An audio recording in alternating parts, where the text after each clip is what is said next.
Oh, Sega, you've never changed, have you? Out of every company that's entered the video game console market over the years, Sega's history of porting their games has always intrigued me the most. Sure, Sega's no stranger to making Genesis compilations with paid menu animations, or forcing us to buy the newest Like a Dragon game if we want to play any of their classic arcade games on modern hardware. But even back in their prime, they were more than happy to port their games to whatever device they could get their hands on. This is in stark contrast to a company like Nintendo, who has a well-storied reputation of keeping their franchises locked away on their own hardware. You know, for the most part. Which is interesting since at the same time, multiple Sega arcade games were released on both the Famicom and NES, even when they already had Master System ports. With that knowledge in mind, it shouldn't surprise you to learn that Sega had an almost endless amount of obscure PC ports and rarely discussed portable spin-offs in the oncoming decades, ranging from the pretty respectable Sonic Pocket Adventure for the Neo Geo Pocket Color to the mind-boggling Sonic Adventure Tabletop Tiger game, none of which likely selling particularly well.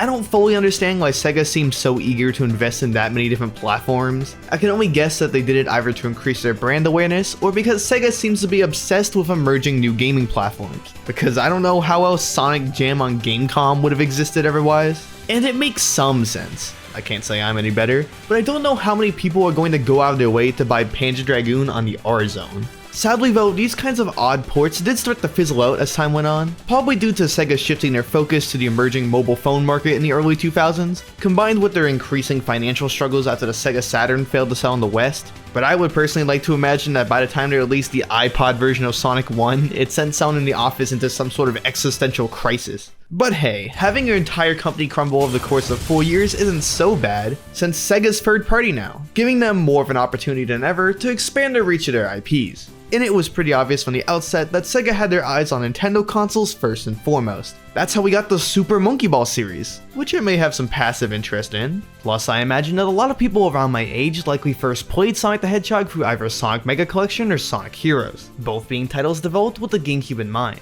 So naturally, when the Game Boy Advance launched right around that same time, Sega was all over it. An exclusive trilogy of Sonic games? Boom!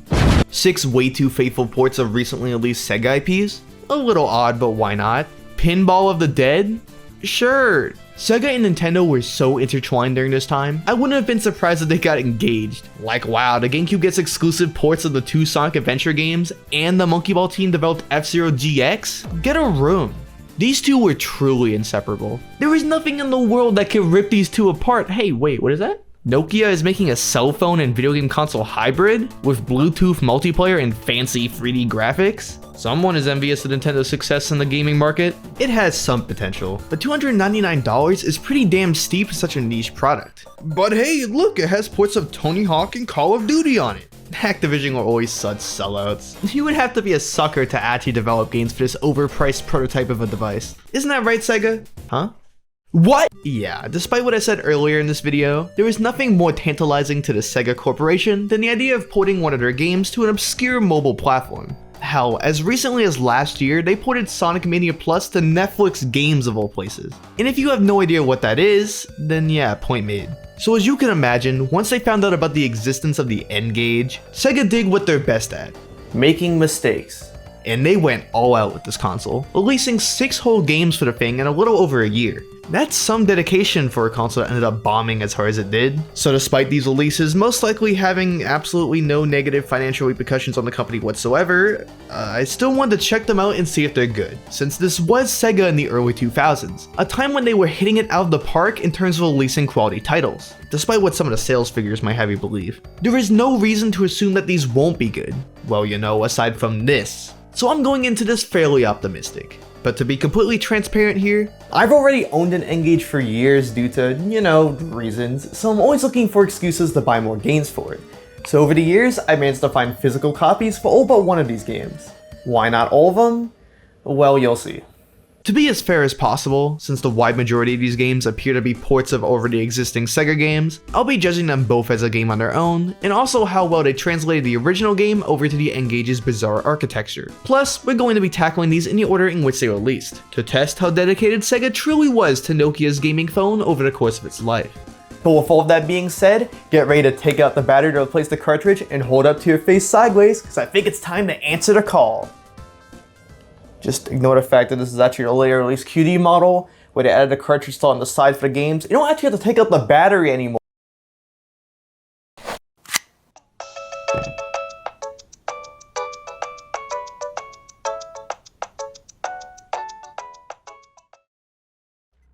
Alright, we'll begin by tackling the 2 launch titles. And since I want to save that one for later, let's start with Puyo Pop, presumably a port of the Game Boy Advance spin-off game from a year earlier. And to start, some of you watching might not be familiar with Puyo Puyo and might be wondering how you play it.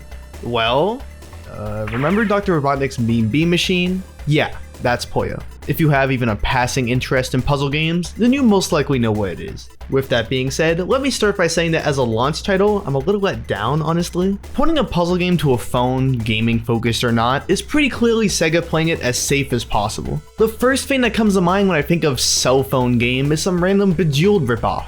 I don't know, I would have expected something a little more bold to show off the capabilities of the N-Gage, but I understand that that's more of a nitpick than an actual complaint. Puyo is a time-tested classic for a reason. I'm sure it's fine. In fact, I have so much faith in this game that I'm going to look at the Game Boy Advance game first to show you how much Sega improved it on the N-Gage. Puyo Pop GBA really isn't too different from what you would expect from the series up to this point. It's the same combo-focused, color-matching puzzle game as always. The only real new feature being advertised is 4-player multiplayer via the link cable, which I'm sure is a fun game mode, but considering the supposed sales data, part of me doubts that this mode was played very often, if at all.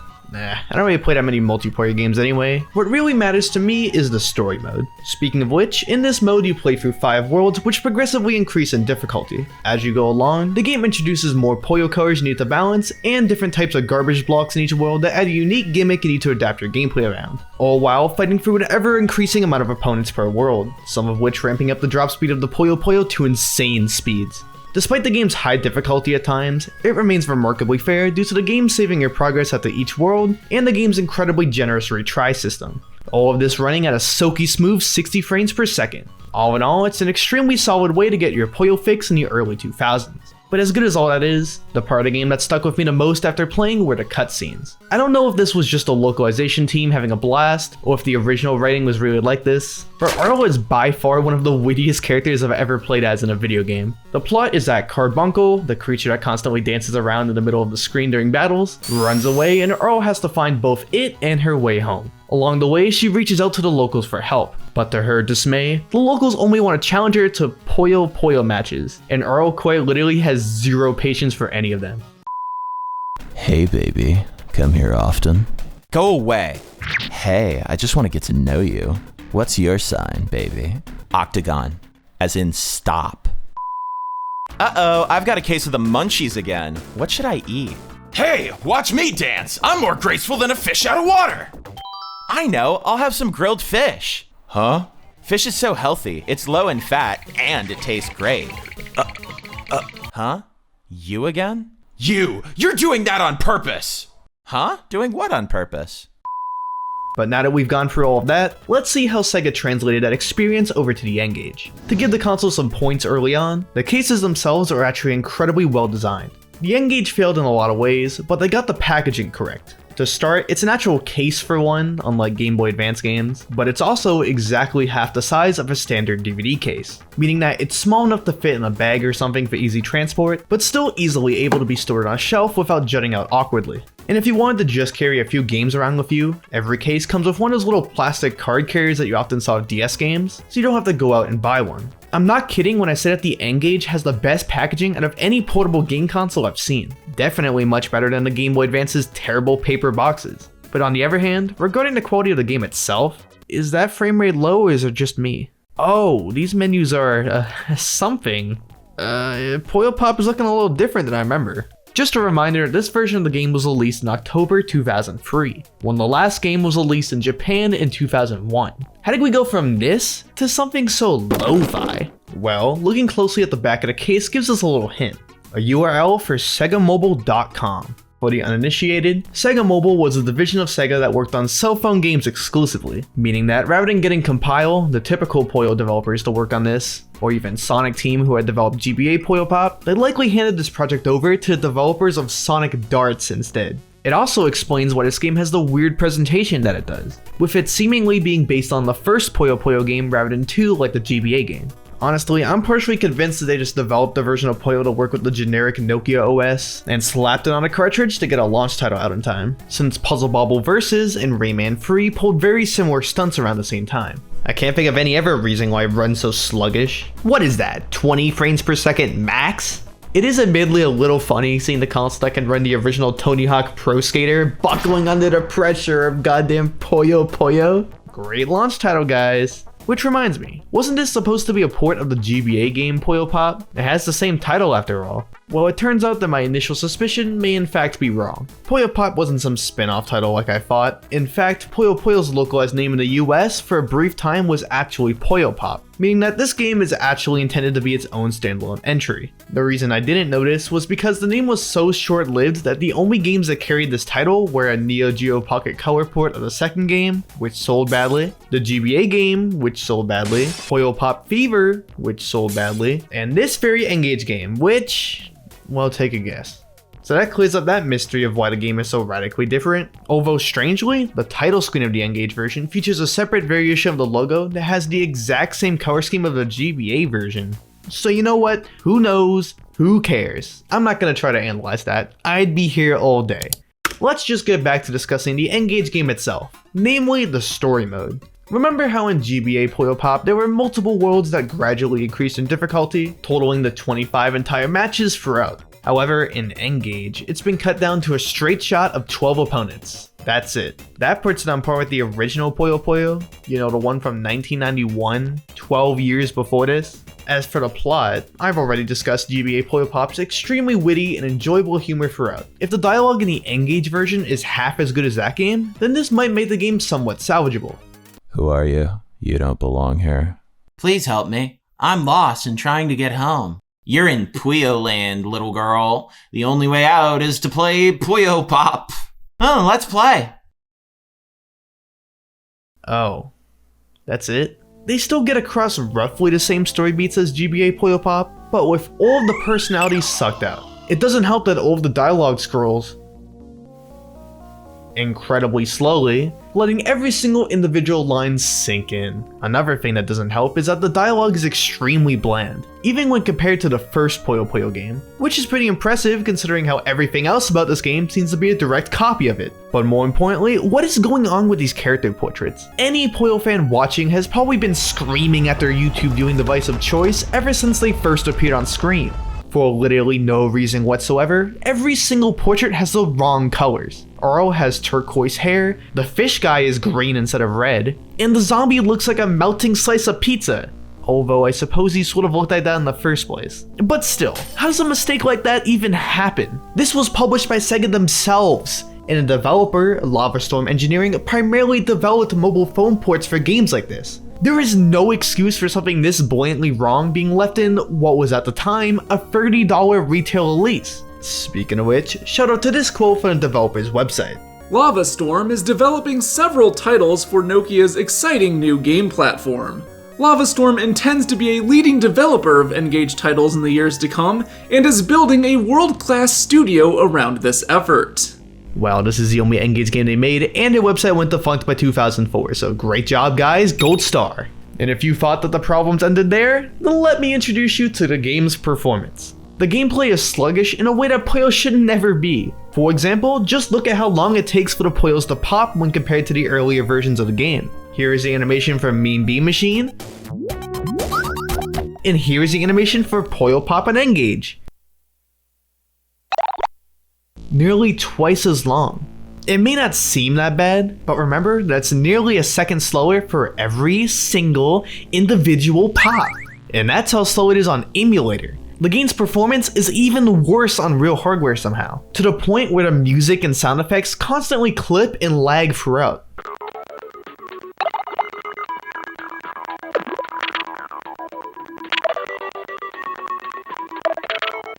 It's enough to make me think that the legality of the 12 captivating levels claim from the back of the box should be put into question. But alright, I think you get the point. This version of Puyo is, let's just say, not up to the usual standard of the series. Needless to say, there are more things I could complain about, like the music.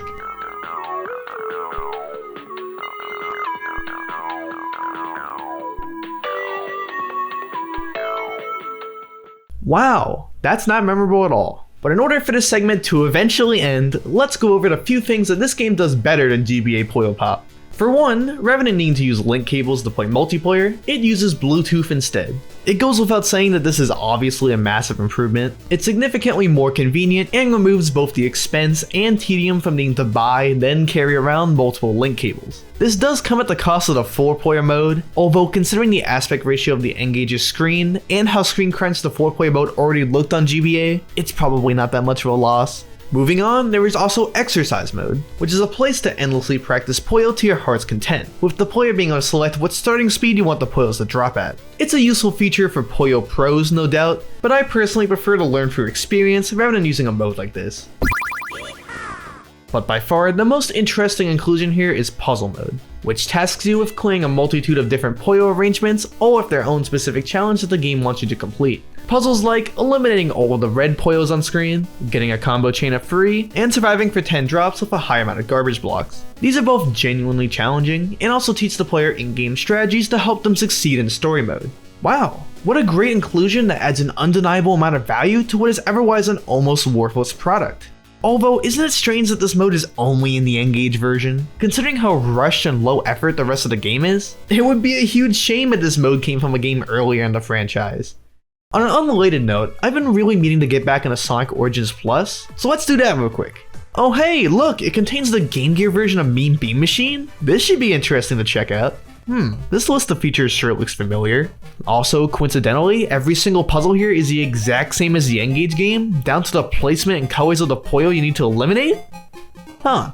Yeah, I'm not joking when I say that N-Gage Puyo Pop is quite literally a direct clone of the Game Gear port, features and all, but ported over to Java poorly just to make a quick buck. Honestly, playing the Game Gear version was a breath of fresh air. It runs at a silky smooth 60 frames per second, the music is better, and it didn't lie to me about containing all new features on the back of the case. Man, I wish I could play it more just thinking about it. Hey Sega, you wanna try playing this one instead? Wow, this is an incredibly bad start for this list, and sets a bad omen for how much effort Sega is going to put towards this console moving forward. The highest amount of praise I can give is that Puyo as a series is fun, and despite the numerous shortcomings of this port, it is technically still a serviceable puzzle game at its core, but that doesn't change the fact that it is undeniably lazy and quite possibly the worst way to play Puyo. In fact, I'll stand by that claim. Worst of all, this is utterly embarrassing as a showcase for what the N-Gage is capable of. This is a console powerful enough to emulate the Super Nintendo port of Puyo Puyo 2 at roughly the same terrible frame rate as this port. So I'm more than sure that a serviceable version of this game could have been made if just a tiny amount of effort was put in. But all they could muster was utter shovelware that just shows how embarrassing the hubris was around the supposed Game Boy Advance killer.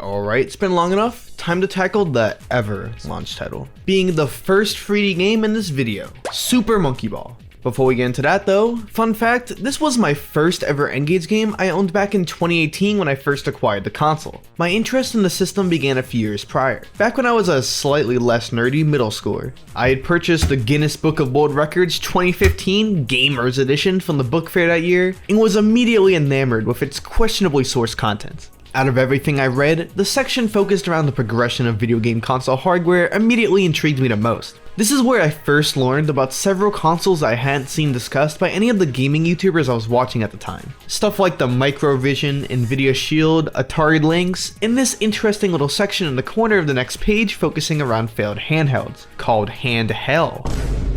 You can't say that! What if my parents find out? But once I found out that one of these strange failed handheld consoles happened to have a Super Monkey Ball game on it, and was cheap enough to ask for as a Christmas present, I knew that I had to own one, unknowingly kickstarting my descent into the kind of person who makes videos on N-Gage games in 2025. But hey, I own the game now, so let's discuss it.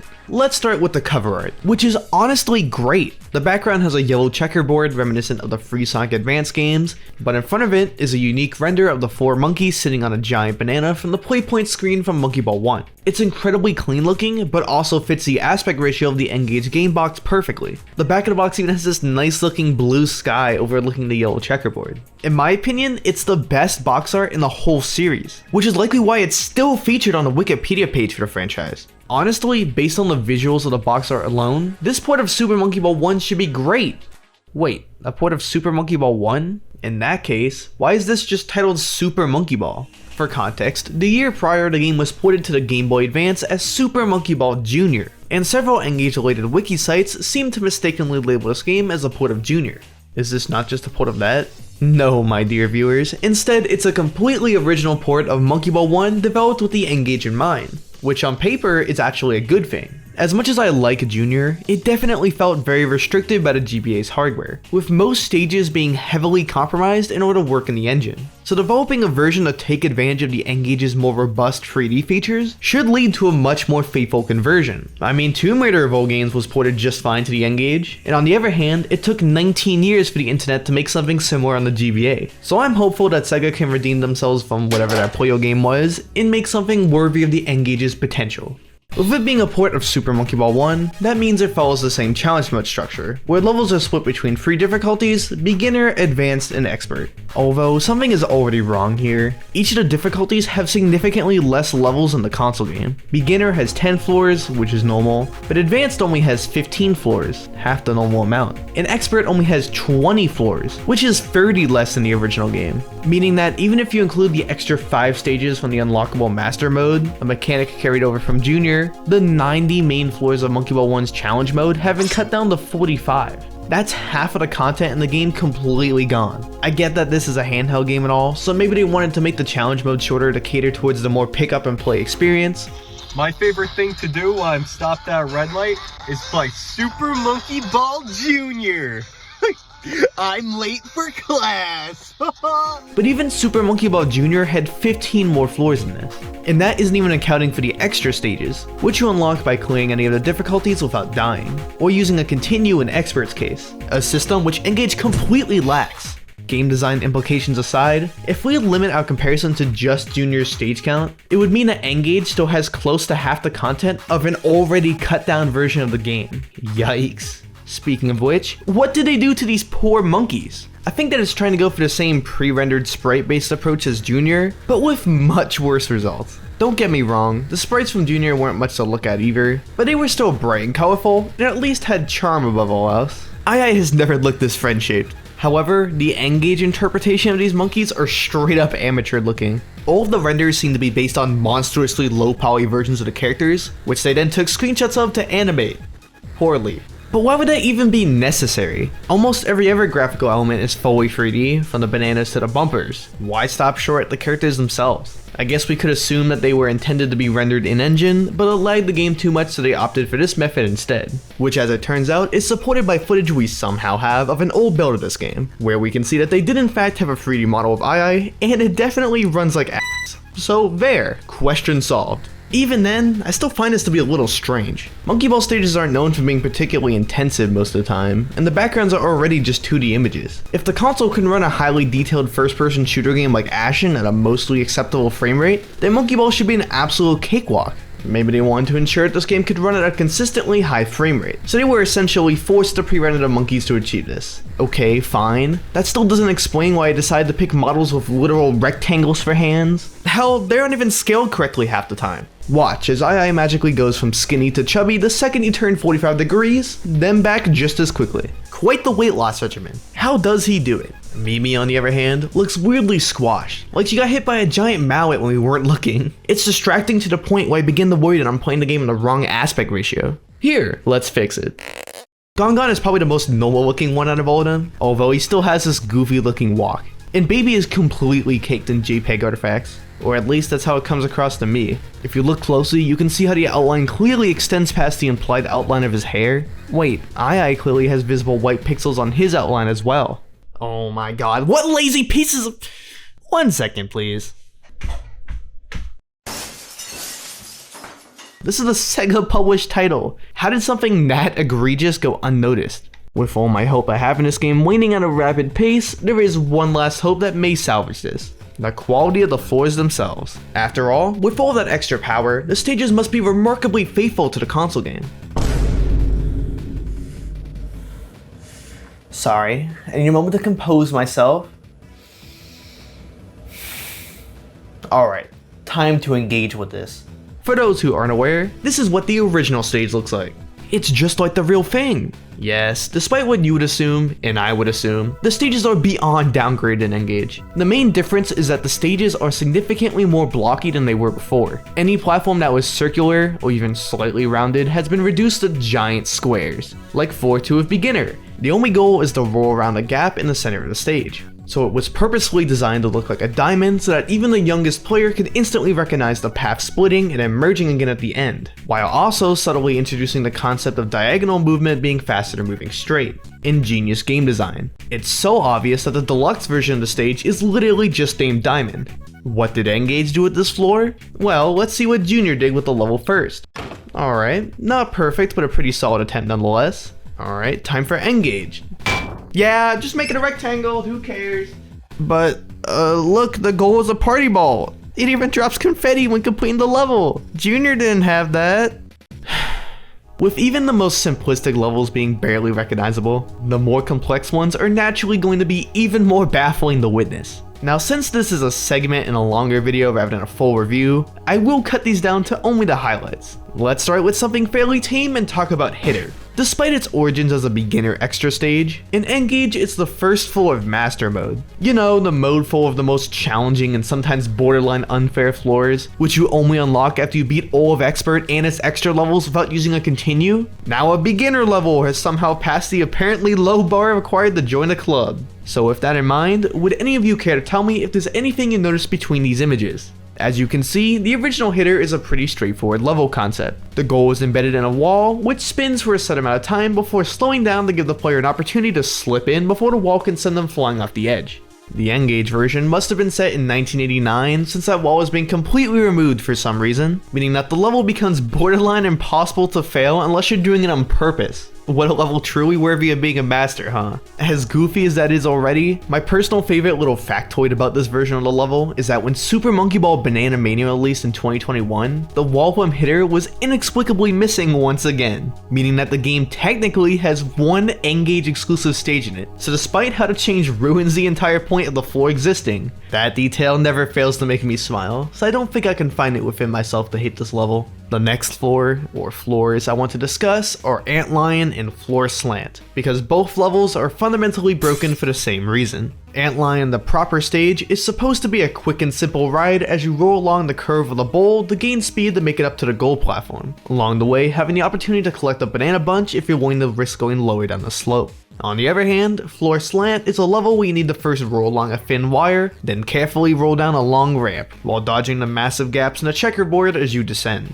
And if you're feeling crazy, this level also purposely spawns you in a position where experienced players can attempt a leap of faith to bounce off the ramp itself into the goal. With such slope-centric design, it boggles the mind that this is what the N-Gage did with them.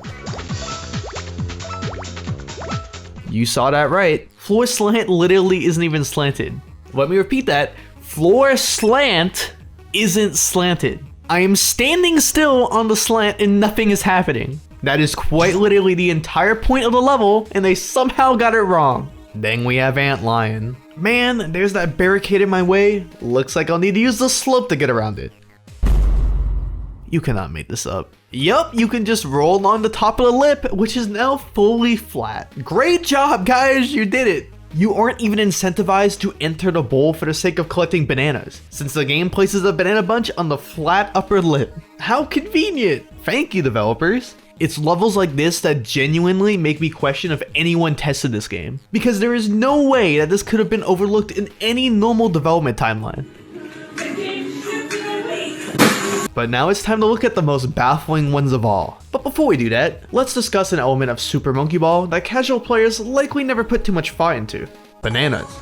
You know, the ones that are scattered around the stages and will increase your score counter once grabbed. And if you can grab 100 of them without gaming over, you'll gain an extra life. Considering how the entire design of the game incentivizes the player to endure through as many levels as possible without using a continue, with the goal of maximizing your score counter in order to earn play points to unlock the extra minigames and get your name on top of the in-game leaderboard, you'll find yourself wanting to grab at least a couple bananas at some point. So as a result, the game includes bonus floors throughout each of the difficulties, serving both as a brief moment of levity from the chaos of the game, and also as a goal and opportunity to collect bananas to build up lives. Also, since the entire game is built around players learning from experience over multiple playthroughs, the bonus floors also serve as mini puzzles that the player needs to solve in order to maximize their banana output. So even the quieter moments of Monkey Ball still reward the players who are willing to put in the work. Although admittedly, sometimes the game does go a little too far sometimes. I'm looking at you, Expert 40. With all that context in mind, it should be clear just how important these bonus stages are to Super Monkey Ball 1. So let me show you the N-Gage version of one of my favorite bonus floors across the whole series, Bonus Wave. Ready?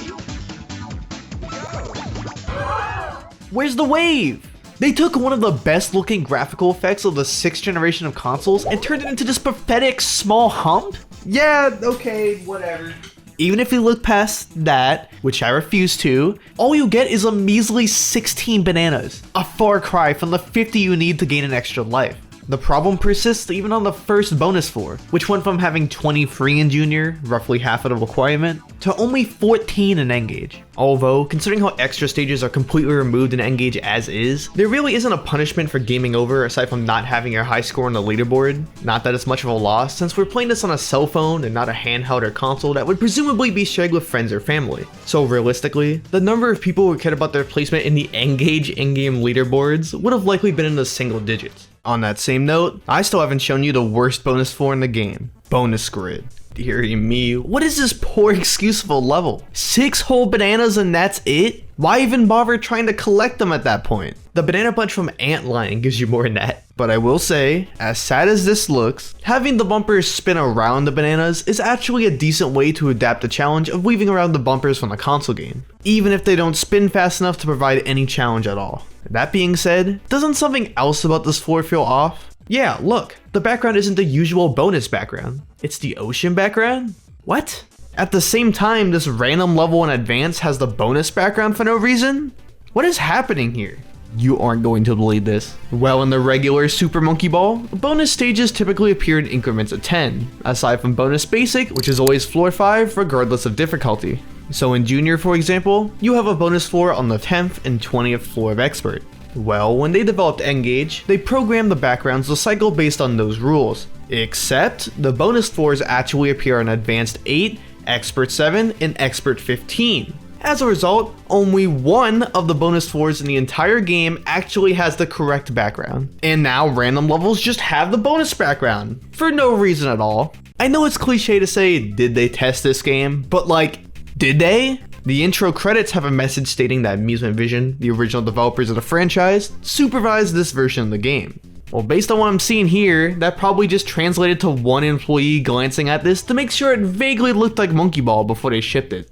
Okay, obviously I've roasted this game a fair amount so far. I'm not going to tell you that I feel bad, because I don't, but I suppose that I should give this port a little bit of credit for the ambition of including some of the floors that they do. They include Carpet Master for crying out loud. Sure, it's significantly shorter and really easy to cheese, but it's still something that Junior wouldn't have been able to include. Some other notable inclusions are Daluma, Metamorphosis, and Stoppers. Although that last one doesn't have the ability to tilt the stage to move the stoppers, it's just a cycle that moves back and forth, defeating the entire purpose of the level. Plus, the physics in this game are so broken, you can just hold up while holding down the 5 key to speed up and completely skip over the entire level. Oh, that's bad. I'm trying to stay positive here. Hey, look, it's Monkey Master. Wow, that's pretty cool, huh? Alright, I'm done sugarcoating the problems in this game. Want to see how this game runs on real hardware? Wow, what is that, 5 whole frames per second? You can really feel the $299 you spent to play this disappear in real time with every second that passes. I was planning on writing in detail about how bad the controls are in this game, but like, look at this. What is there to really say? Do you think it has good controls? If you thought that the main game was disappointing, then you must have forgotten that Monkey Ball games also include the party games on the side as well. There were 6 of these in the original GameCube game, which were then split between the 2 handheld titles. Junior decided to carry over two of the unlockable split-space minigames, Monkey Golf and Monkey Bowling, while N-Gage carried over all three of the party games available from the start, Monkey Race and Monkey Target, with both versions retaining Monkey Fight, likely due to it being the de facto multiplayer game. Unfortunately, meaning that any fan expecting portable Monkey Billiards would be left sorely disappointed. Not that anyone who owned N-Gage would leave raving reviews about any of the party games as is. Yeah, I know, huge surprise, N-Gage also butchered these as well. Let's start with Monkey Fight, since it's present in both versions of the game. The original minigame places all four monkeys in a small arena, each equipped with giant boxing gloves, and the goal is to punch the other monkeys off the stage to gain points. And there are some power-ups you can get by punching open boxes that spawn occasionally. N-Gage shrinks the size of the arena so that the full thing can fit on the tiny 2-inch screen. And you move significantly faster, so it's close to impossible to not get punched off regardless of skill level. Plus, the other monkeys now only target you instead of each other, which combined with you getting forcefully turned around every time you get hit, leads to this version being blatantly unfair in comparison to the original. It's not a good version by any means, but it does still sort of succeed in capturing the chaos present in Monkey Fight, so I guess I'll barely give it a passing grade. Monkey Race is a mode that's pretty self-explanatory. You race against other monkeys on simplistic track layouts for multiple laps, all while using goofy power-ups to get a competitive edge and ultimately win. Well, N-Gage removed every single track aside from one incredibly basic oval-shaped one in the grass theme that includes absolutely no slopes, watered down the power-ups to only include the speed up and bomb, and made the opposing player's AI so terrible that there is no possible way to lose unless you do it on purpose. Wow, this one is exceptionally terrible. If they weren't going to remotely try, then why even choose race as a minigame? The only real point I can give them is that they kept the controls just as stiff and terrible to use as the original party game. But as awkward as that was, there were at least slopes you could roll along and gain speed to add some level of strategy. Instead, the N-Gage developers installed walls on both of the turns. Not because you're ever at risk of going too fast, but because the turning is so unbelievably slow and stiff that you would fall off the edge if you don't purposefully slow down. Truly abominable. I suppose maybe it could be some dumb fun if you played it with a few friends as a laugh while waiting for the bus, since as I said earlier, they probably just added this in Monkey Fight as something to promote the N-Gage's Bluetooth multiplayer. But at the same time, I'm struggling to find the option for multiplayer on the menu. I mean, Junior had a fully fledged multiplayer mode for all of its minigames. Hell, it even had its own scuffed version of competition mode on the Game Boy Advance of all systems. So the N-Gage game surely had its own single player only?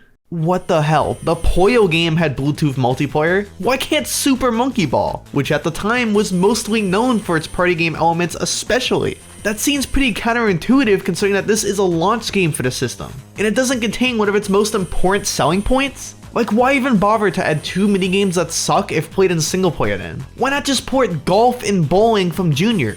Nothing about this game makes any sense. Let's just finish this.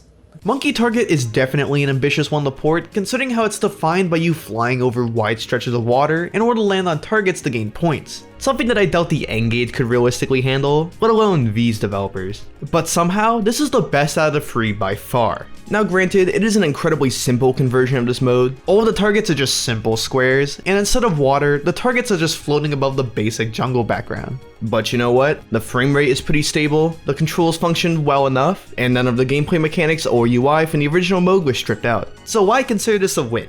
Really, the only issue I found is your monkey rolls way too far when attempting to land. So landing on the middle of the target requires you to land on the very edge of the platform. But I imagine that's something that you could get used to. It still beats out literally every monkey target released after Monkey Ball Adventure. And if I'm being honest, this is the best part of the whole package. And that makes me a little upset. Super Monkey Ball N-Gage is so bad that the only conclusion I can draw is that it was developed essentially last minute in order to fill out the N-Gage's launch lineup. Because if it wasn't, then it has to be some kind of prank from Sega towards Nokia. This is an alpha build of a game at best. There is an almost endless list of problems with this game. Believe me, this segment only scratches the surface. I had to purposefully cut things out to keep this from being several minutes longer than it already is. The best way I can really summarize my experience with this game is with a very simple comparison. After giving it a significant amount of thought, if it had the same number of floors as this game, those data design Monkey Ball clones would be better than this game. That's right, I said it. But what ultimately upsets me the most is that Sega was willing to put out a game this blatantly low effort so early in the Super Monkey Ball's lifespan. Anyone who bought into the N-Gage's hype just wanted a game that lived up to the standard of quality that Sega had been consistently delivering in the 6th generation of consoles. Yet all they received as early adopters was the finest display of apathy that money can buy.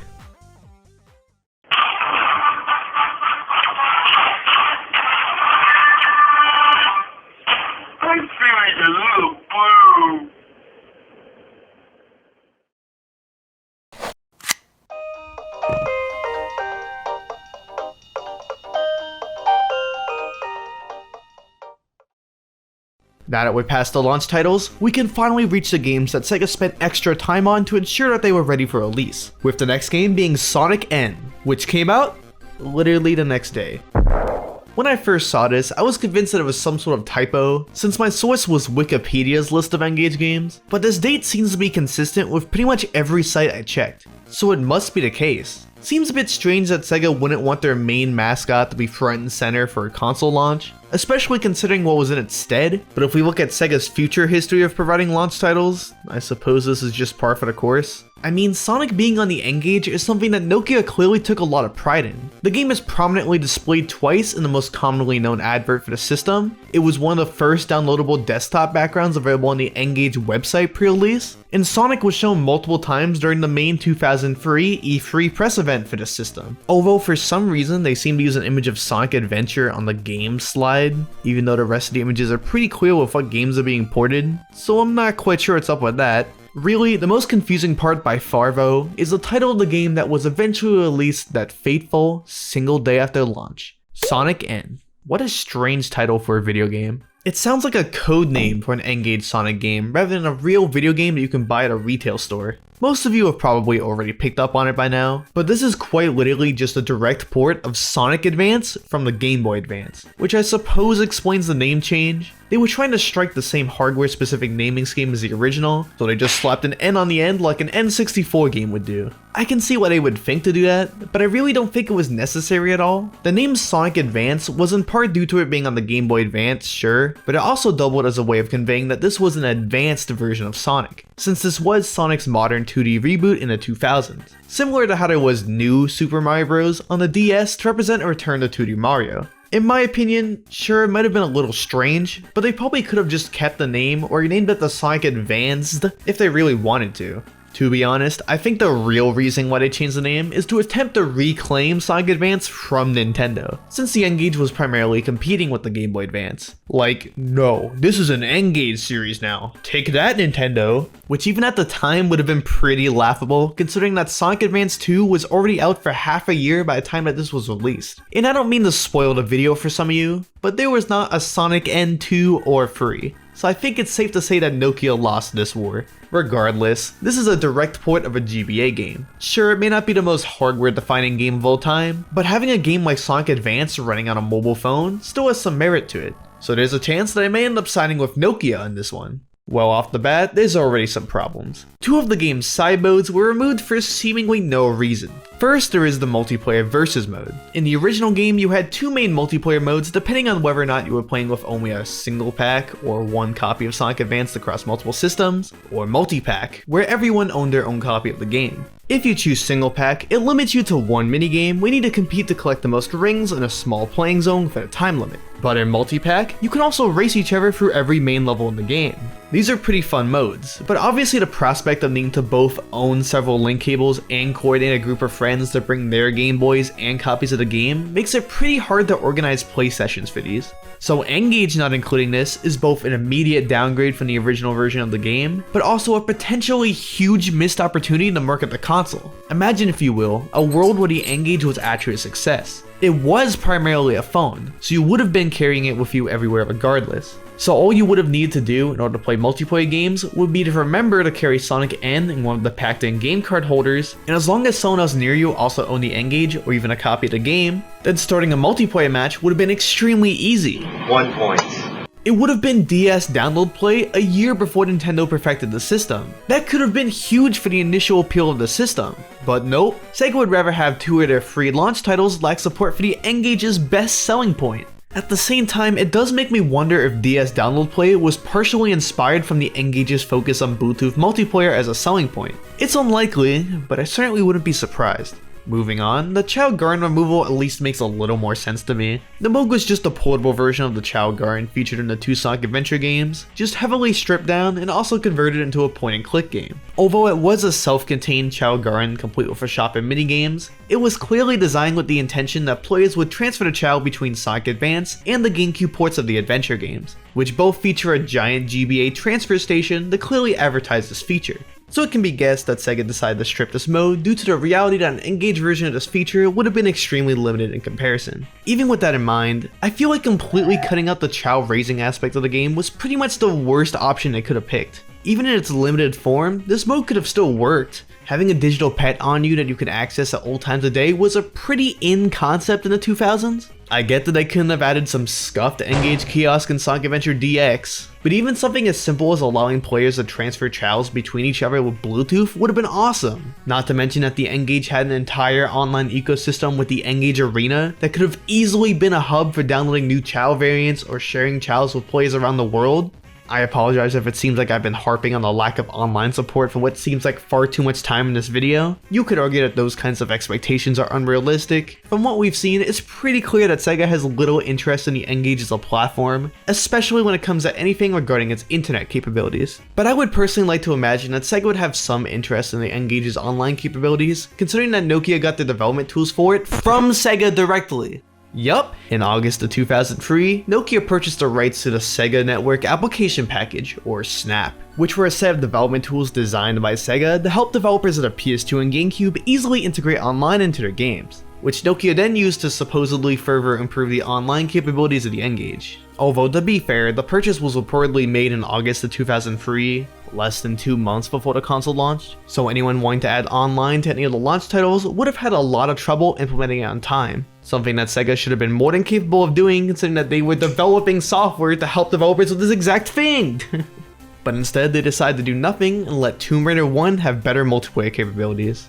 It's certainly the Sega move of all time. But as much as I've been dwelling on what the game doesn't have, I should probably talk about what's actually here. So with this being a literal one-to-one port of a GBA game, you would assume that I wouldn't have much to talk about. But this is the N-Gage, so of course I'm once again going to be talking about performance problems of some kind. For example, Sonic Advance, despite running on the gross, outdated Game Boy Advance, runs at a silky smooth 60 frames per second throughout. The N-Gage version, on the other hand, is locked at 30 FPS, which was immediately concerning to me. How is this even possible? You might be asking if you hadn't watched the rest of the video up until this point. Although, to be honest, the frame rate reduction on its own didn't really bother me that much, you know, aside from the smoke inhalation from my burning savings. What really bothered me is the game has the tendency to randomly hit the frame rate every now and then for seemingly no reason at all, which both interrupts your play session and just highlights how janky this port can be. Which reminds me, there are sections of the game that have noticeable lag. The opening of Act 1 and Zone 2 literally runs at 20 frames per second due to the spotlight effect overlaying the screen, which immediately goes away once you enter the main section of the level, causing the frame rate to return to normal. Now sure, it is mostly an auto-scorer section, so at least you don't need to actually platform during it, but this lack of polish ultimately just sours the player's experience in the long run.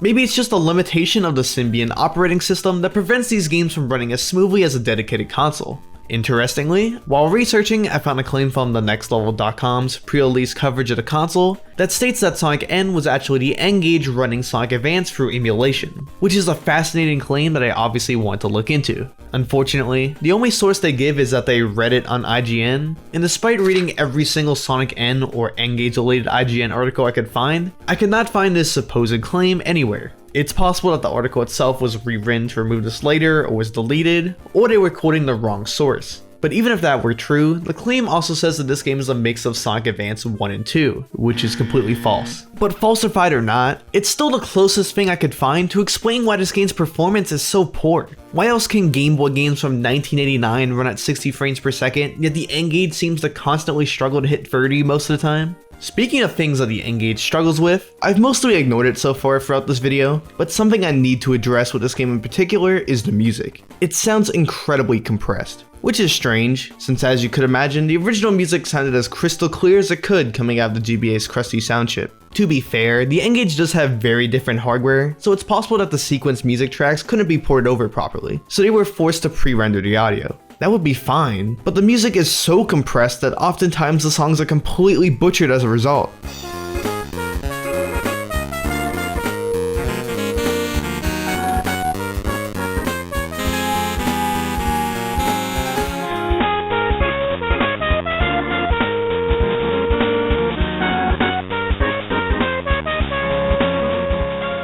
Ew. Now the assumption I made is that this insane level of compression was due to the limited sizes of the MMC cards that they stored N-Gage games on, since multiple ever games like Pandemonium straight up have no music.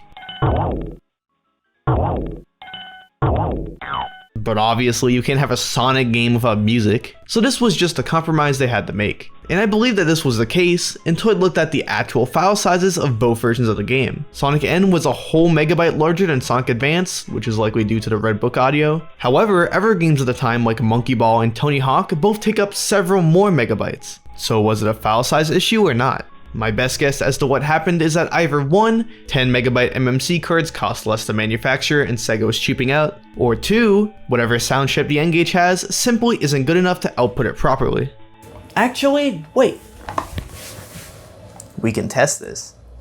We just take the song from the GBA game and put it on our N-Gage.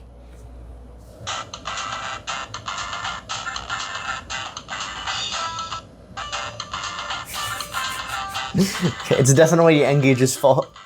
Admittedly though, this still sounds better than the version of the soundtrack in-game, so truthfully I do think the answer to this question is somewhere in the middle. But ultimately, this combined with the frame rate inconsistencies just gives this game an undeniably cheap feeling, which is something you really want to avoid when in a direct comparison to your competition, it makes your $300 device look bad.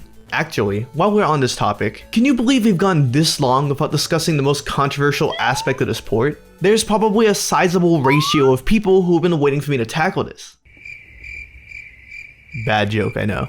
But we seriously need to discuss the N-Gage's portrait mode display. I understand that basically every Nokia phone of the time used this same screen, so it was cheaper and easier to just reuse the same screen and OS from their previous phones for the N-Gage. But what that doesn't explain is why the screen had to be vertical. The screen itself has an aspect ratio of 11 by 13, which is a little strange, but it means that it still would have worked better when flipped on its side. It just clashes with the obviously wide design that the ever gaming handhelds of the time had. Perhaps Nokia just never programmed the Symbian OS to support this orientation, so it would have been more trouble than it's worth just for this single device. Oh wait, they released the Nokia 6800 earlier that exact same year? You know, a phone that includes that exact functionality as a selling point, meaning that more than likely they would have already been considering that during this phone's development. Well, regardless of reason, the vertical screen was the decision they made. But what's important to this video is how much it affects SonicN in particular, because this is the main critique that gets leveled towards this game across the entire internet, and is used to completely disregard this version of the game. Do you want to talk about the N-Gage port of Sonic Advance? The N-Gage port? What? No. Let me save you some time. This is Sonic Advance on the Game Boy. This is Sonic Advance on the N-Gage. See the problem? Good, let's move on. Wow, what an insightful critique of this feature. Thank you, Internet Funny Man. Funnily enough, this is the complaint that actually affected my playthrough the least. You would assume that having less horizontal visibility would be devastating for a game like Sonic, but from what I played it seemed perfectly normal, so naturally I decided to overlay the gameplay of both versions of the game to investigate further. And although you do lose some screen real estate, most of the extra screen space was actually for extending your vertical visibility. This feels like the best possible scenario for this display, is what I would be saying if Sonic wasn't permanently stuck towards the right side of the screen. It's a little strange that they chose to remove visibility from the direction that you face during 90% of gameplay, especially since he never moves from that part of the screen unless you're moving at Mach speed. And even though this didn't affect my casual gameplay enough for me to notice it on my first playthrough, when switching between the two versions, I did get the feeling that the slight difference in reaction time did affect my ability to take alternate paths during the levels. And to their credit, the developers did consider this and chose to program in a fix for this potential problem. With the push of the hashtag it's called pound key, the game will vertically crop itself in order to return to the original aspect ratio. Except it technically doesn't, because it's actually still slightly smaller than the original field of view, meaning that even in this supposedly fixed mode, it very technically has worse visibility, which is amusing to me personally. But the size of the screen itself also plays into that. It's a 3x2 game being squeezed to fit a portrait aspect ratio on an already small screen. I mean, really think about that. Isn't this whole thing just completely ridiculous? Am I playing on a video game console or looking at a trashy Instagram post? It doesn't help that the resolution of the game becomes so small at this point that the pixel scaling makes the game look extremely crunchy. Although admittedly, this isn't actually that visible on real hardware, but that's what happens when your viewing window is the same size as a Switch cartridge. But as much as I've been hanging this feature out to dry, there was actually a specific reason as to why it was necessary even despite its outwardly goofy appearance: the boss fights. As much as I've been implying that Sonic Advance has a wider view distance than N, saying that it has a large view distance would be a lie. If you were to show gameplay of this next to the original Genesis games, it becomes very obvious how close the camera is in comparison. It's honestly more in line with the Game Gear titles, although it is a little better. The point being that the bosses in Sonic Advanced oftentimes barely fit onto the small screen space as is, so obviously they needed some sort of workaround for Sonic N. The boss that showcases this problem the best is the Mecha Knuckles fight from Angel Island Zone. At the end of the level, when the game stops the player to introduce the boss, on N-Gage you literally see nothing when in the normal display mode. Then for the rest of the fight, Mecha Knuckles constantly switches between the two sides of the arena and ambushes the player, all of which being borderline impossible to comprehend without the cropped mode. The other bosses also suffer from this lack of visibility, but for the most part can still be reasonably being without the cropped mode, albeit with a higher level of difficulty. But even without this being a game-breaking issue, the need to add in a bizarre fix like this just feels insecure on a conceptual level. Like, why even waste your time porting over a game that fundamentally doesn't work on the platform it's being transferred to? This was one of 3 whole launch titles, and I don't care if this was a day late. Did we really need a Sonic game as well? They couldn't have spent more time to instead make an original game, or properly polish this game to make sure it at least ran smoothly? Honestly, as terrible as this port is in every single way, and it would be very easy to end this segment by saying it's terrible and moving on, a part of me debated whether or not it's even fair to judge a game like this as if it's a console game, rather than what these really are, which is spruced up phone games. Despite all of the advertising focus that it's a serious gaming machine, at the end of the day, the games run on Symbian, so they're limited to the same standards as every other mobile game at the time. Under that context, Sonic N is still terrible, it's a disgrace to the Hedgehog's legacy, but for a Sonic game on mobile phones, it's actually quite good in comparison, even with all of its strange problems.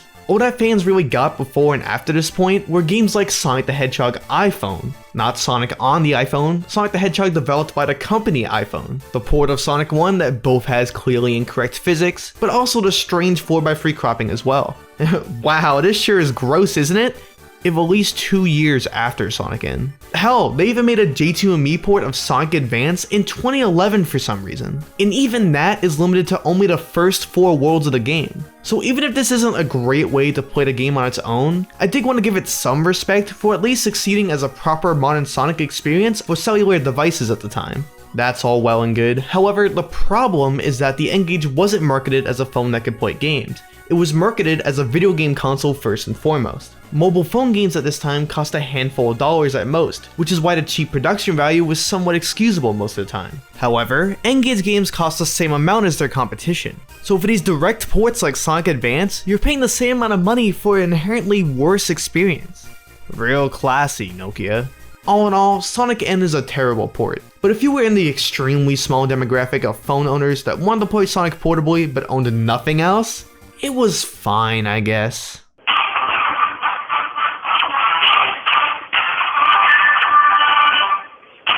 Guess we could have tried harder.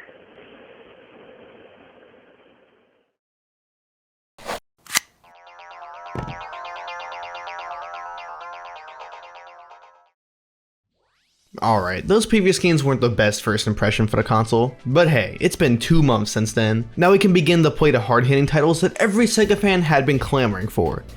Virtua Tennis, baby! A series that to me has seemed to go under the radar, at least compared to Sega's ever IPs at the time. Which makes some sense. The Virtua line of games was originally started in the early 90s in order for Sega to market their 3D arcade releases. So when Virtua Tennis was released in 1999, it likely came across as the least ambitious of the bunch. That's partially because the game was actually called Power Smash in Japan, with the Virtua being added during localization. And also by the late 90s, 3D arcade gaming was pretty much figured out, so the novelty of the game being 3D wasn't as much of a selling point on its own as it had been in the past. And also just because it's a tennis game in general. When you had the choice between playing Crazy Taxi, Dead or Alive 2, Power Stone, and then a simulator tennis game, it wasn't exactly going to catch the attention of the hardcore gaming scene at the time. But that's their loss, since the game itself is genuinely really fun. The name and general aesthetic might give you the impression that the game is a very by-the-book sports game, even using real tennis players at the time for the roster. But to my surprise, the first thing I was greeted with upon starting the game was a soundtrack consisting almost entirely of high-energy rock music, with Sonic Adventure 1 sounding guitars and everything. It sounds right at home with Sega's ever games at the time, and admittedly the over-the-top nature of it did confuse me initially. That was until I actually played a match, and to put it simply, this game is intense. you get absolutely no breathing room whatsoever. You have but a fraction of a second to react to the tennis balls flying towards you. Yeah, I know that I'm describing the concept of tennis itself, but this level of speed isn't what I'm typically used to for a game like this. In the other tennis games I've played, which just consists of Mario Tennis, they're not slow-paced games by any means, but the game does give the player just enough time to potentially charge up their swings or use any of the optional button combinations.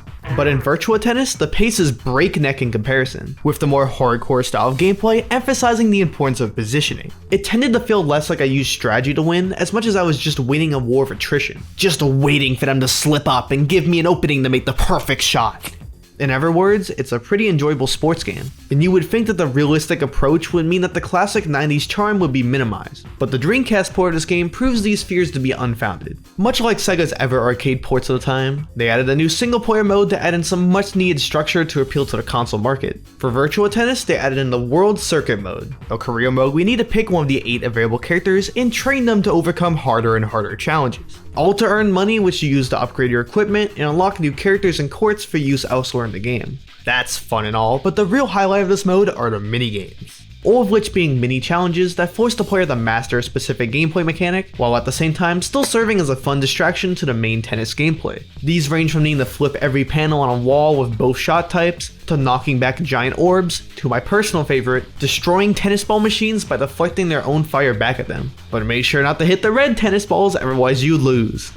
The arcadey nature of these is peak Sega game design, reminding me on more than one occasion of the Crazy Box mode featured in Crazy Taxi, even if the minigames here aren't quite as balls to the walls as that game. So that's Virtua Tennis, in my opinion an overlooked Sega gem that fits right at home with their ever 2000s classics. But as well and good as this first game is, we're here to talk about the N-Gage version. So why did Sega decide to port this game 4 years later on such a less powerful platform? Well, in a twist that I'm sure none of you watching saw coming, the year before it was of course ported to the Game Boy Advance. This was part of a licensing deal that Sega made with THQ, which allowed them to commission and then publish various Game Boy Advance ports of Sega console games from the time. The most well-known of these being Super Monkey Ball Jr., a game that I discussed previously in this video. With that context, and it bearing the same name, you would assume that this is simply a port of the Dreamcast version of Virtua Tennis that we just went over. But surprisingly, no. This version of the game seems to have a myriad of differences from the original. That's because, despite the name, the GBA version is actually a port of the game's sequel, Virtua Tennis 2, or Tennis 2K2 as it was known in the US for some strange reason, meaning that the GBA version now includes every feature that was introduced into, the most notable of which being the inclusion of women in the roster, doubling the roster to 16, or 12 in GBA's case. The other major change is the new and improved World Circuit, now containing significantly more goofy and over-the-top minigames, like building a burger by hitting certain panels, playing Galgo at the tennis ball machines, and my new personal favorite, destroying a tank. This is beyond absurd and I love every second of it. We went from knocking over cubes to something that wouldn't be out of place in a Looney Tunes cartoon. I swear only Sega could get away with something like this. That being said, as good as this GBA version is overall, it does come with 2 heavy caveats that I feel the need to point out. The most obvious by far is the music. Instead of the rock sound of the original, Virtua Tennis 2's soundtrack instead follows the trend set by ever Sega games at the time, and it goes with a house sound. Unfortunately, whether due to restrictions of the GBA sound chip or lack of time, the GBA version instead uses a rearranged version of 2's soundtrack, and it sounds quite gross. The samples being used for some of the songs here genuinely sound like the stock MIDI sound fonts you'd find on the Super Nintendo. The guitar tone in particular gives me flashbacks to that terrible Wayne's World game of all things. In fact, here, listen to the difference between the two.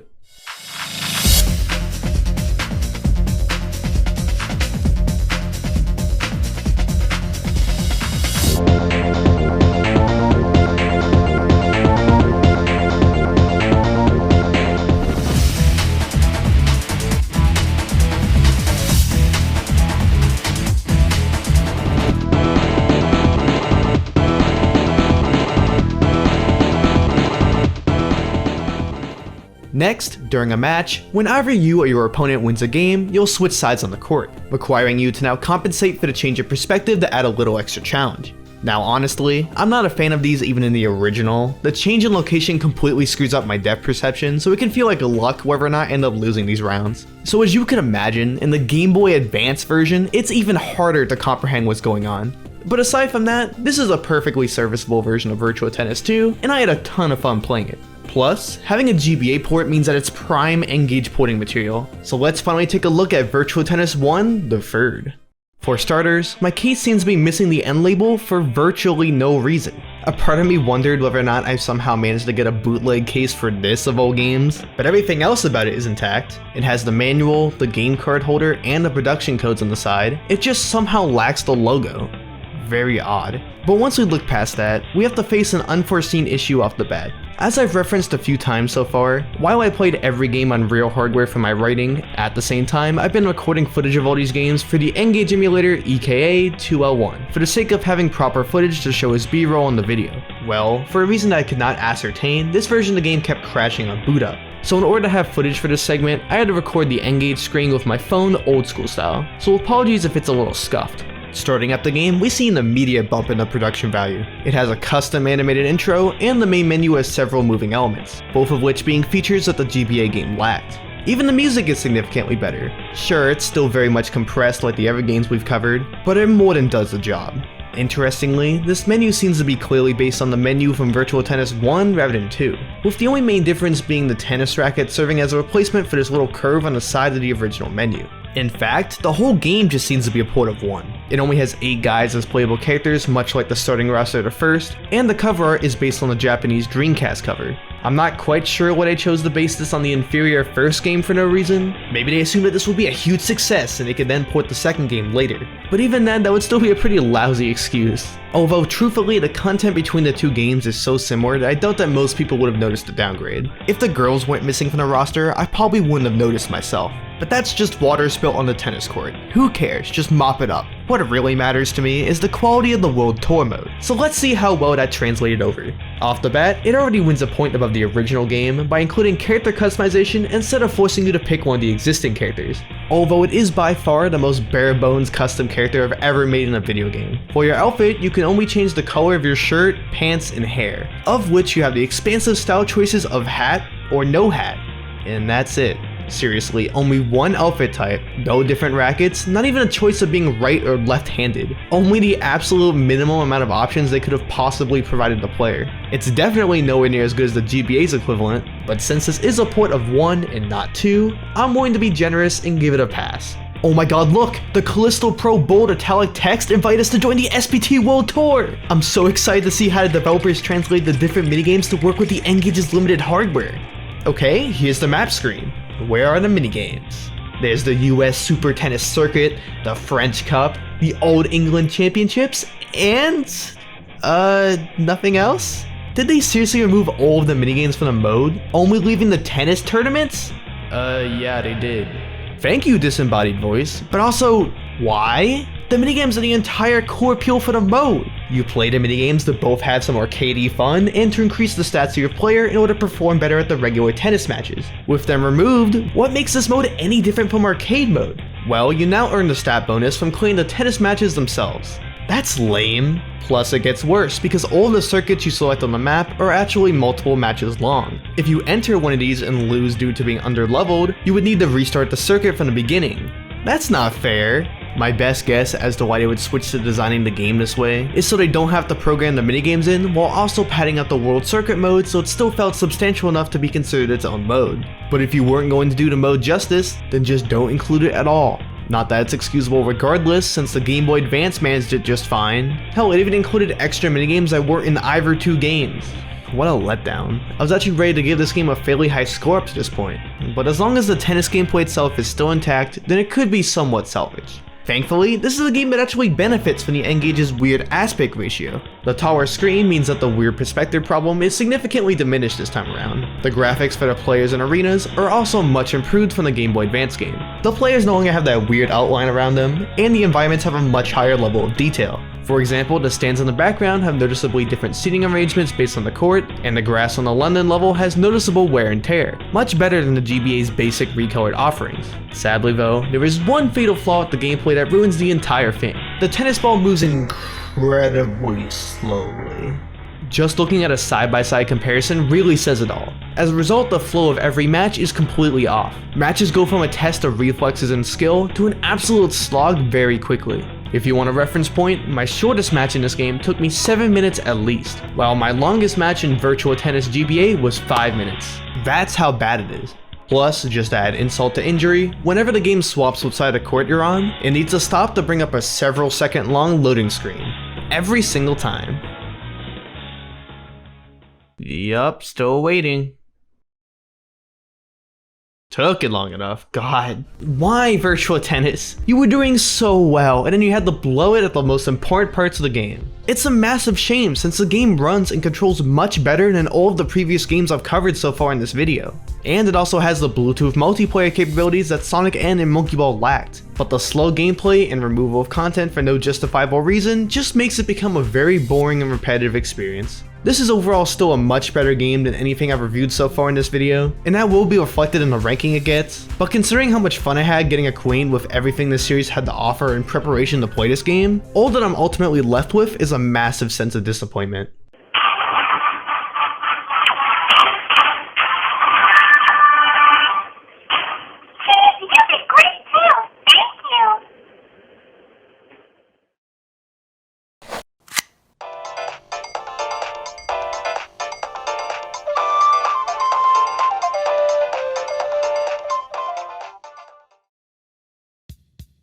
As disappointing as the last game was, we are one step closer to something of quality, and maybe we'll see that with our next game, Sega Rally Championship. And on that note, some of you might be wondering where the game case is, since I've been showing those off throughout this video. But don't worry, it's just off camera here, see? Let me grab it. See? Here it is, just like I promised. Alright. I did intend on owning all of these games for this video, but as it turns out, Sega Rally is not only the most expensive Sega N-Gage game, it's one of the most expensive N-Gage games in general. No joke, if you check now, you will regularly see it going on sale in the literal thousands. But why? Well, it comes down to two reasons. Firstly, it was a January 2004 N-Gage release, and interest in the console from both developers and the general public had already started to dry up by that point, but the biggest thing that affected its sales is the tiny little detail that it only saw release in Australia. According to Sega Retro, it was supposed to be released elsewhere, but it was cancelled at the last second. A detail I should probably take as a bad omen. But much like Virtua Tennis, I wasn't super familiar with the series before working on this video. So it's time to once again put on my context hat and see what the hype is all about. The original Sega Rally Championship was an arcade game released all the way back in October 1994, but at the same time being only a mere 7 months after Sega's previous smash hit arcade racer Daytona USA, and a year after Namco's Ridge Racer. So the developers of Sega Rally knew that they had to find a way to differentiate the game from the typical arcade racing formula. They did this by moving the focus away from racing around pristine paved asphalt racetracks, and instead centered the gameplay around the sport of rallying, where the lap format has been replaced with reaching multiple checkpoints along a linear track in an allotted time, while going through a variety of different off-road terrain, surfaces that can and will affect the way that your car handles. Which brings us to the biggest difference between this game and Daytona. Your car feels very weighty and loose, clearly trying to resemble a more grounded and realistic driving experience in comparison, meaning that instead of being able to drift around giant wide turns like in Daytona, if you were to do the same in Sega Rally, you would find yourself slamming directly into a wall instead, and as a result, precision becomes the name of the game. If the turn is sharp enough, you'll need to make the tough decision of when and how much to slow down in order to make the turn with as minimal time loss as possible, lest you lose too much time and fail to reach the next checkpoint. To best describe the gameplay to someone who hasn't played a game like this, it would be like if you tried driving a GTA 4 car in a Mario Kart Double Dash track while on a strict time limit. The point being, it can be a little bit slippery. Thankfully, the game will give you ample warning for the intensity of every type of turn before you approach it, with both an audio cue and the visual on screen, with blue being an easy turn, yellow being a medium turn meaning you need to slow down a little bit, and red being a hairpin turn. Unless you're very experienced with the controls, you'll need to slow down to almost a near stop to avoid crashing with these. This becomes very important since the goal of the game is to race through all 3 available tracks, with the timer getting carried between all 3 of them. And with this being a quarter sucker arcade game, they give you a very small margin of error, meaning that in true arcade spirit, I had to put in multiple attempts figuring out how to optimize the route to lose as little time as possible. With something as simple as very light turns slowing you down slightly, it naturally took a ton of attempts to make any headroom at all. Every extra second I managed to squeeze out per track meant that I got closer and closer to the end of the final track, with every failed attempt being greeted with the now iconic. It's both rad as hell, and a valuable lesson that Sega is trying to remind us of. Failure isn't so bad, it's just a stepping stone towards your eventual success and you should be celebrating that. So put in another quarter. But with enough salt and tears, I eventually managed to reach the goal. And after the credits roll, you unlock an even harder 4th bonus track to try out as a reward. The entire road is made out of mud, and even with a reset timer, I did not manage to pass this one, so oops. Despite me having not played it prior to working on this video, I can already tell that this original arcade game is one of Sega's best. And with it having a very solid Sega Saturn port at the time, it's no surprise that it's held in very high regard to this day. So you take a racing gem from the early days of 3D gaming, and a console that proves that it can more than handle Sega's 3D games, so it's finally time to introduce you to another Game Boy Advance game. That's right, we don't have the pit yet. If you weren't convinced that Sega was plagiarizing their own GBA library for these N-Gage ports, then this should be proof enough. But even with that in mind, how do you translate the gameplay of a physics-based game clearly designed with 3D hardware in mind over to a console that can barely play the original Doom?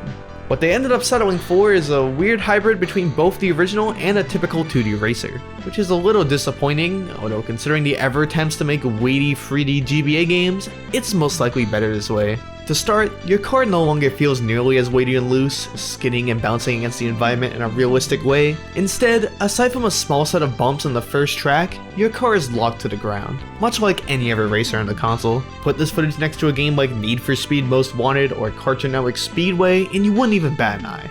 That being said, the game makes some attempts to recreate the loose controls of the original. You're obviously not going to be able to precisely angle your car to fight against the environment like the original, so instead you turn extremely wide, with an added animation of your car rotating to fight against the turn, making it resemble a game like Outrun more than Sega Rally. But hey, slightly downgraded gameplay or not, at its core, this game is still Sega Rally. You still have to race against a timer through multiple tracks while getting as much time back from checkpoints as possible. That is true, however with the change to the more arcadey controls, the developers decided to remove the stress of the timer from the game, and it no longer carries over throughout the tracks. Instead, your main goal is now to reach first place by the end of the 4 tracks, with the timer really only existing as a skill check to new players. As weird as this change is, getting the first place is no pushover by any means, so it still serves the same gameplay functionality as the timer did, just instead of trying to save singular seconds per race, you're trying to get one spot higher in the ranks per race. But as a result, since the game still celebrates you getting second place at the end of the cup, despite the fact that you in fact did lose, it means that you almost never see the game over yeah audio. Which, I'm sorry, but that's not an acceptable compromise.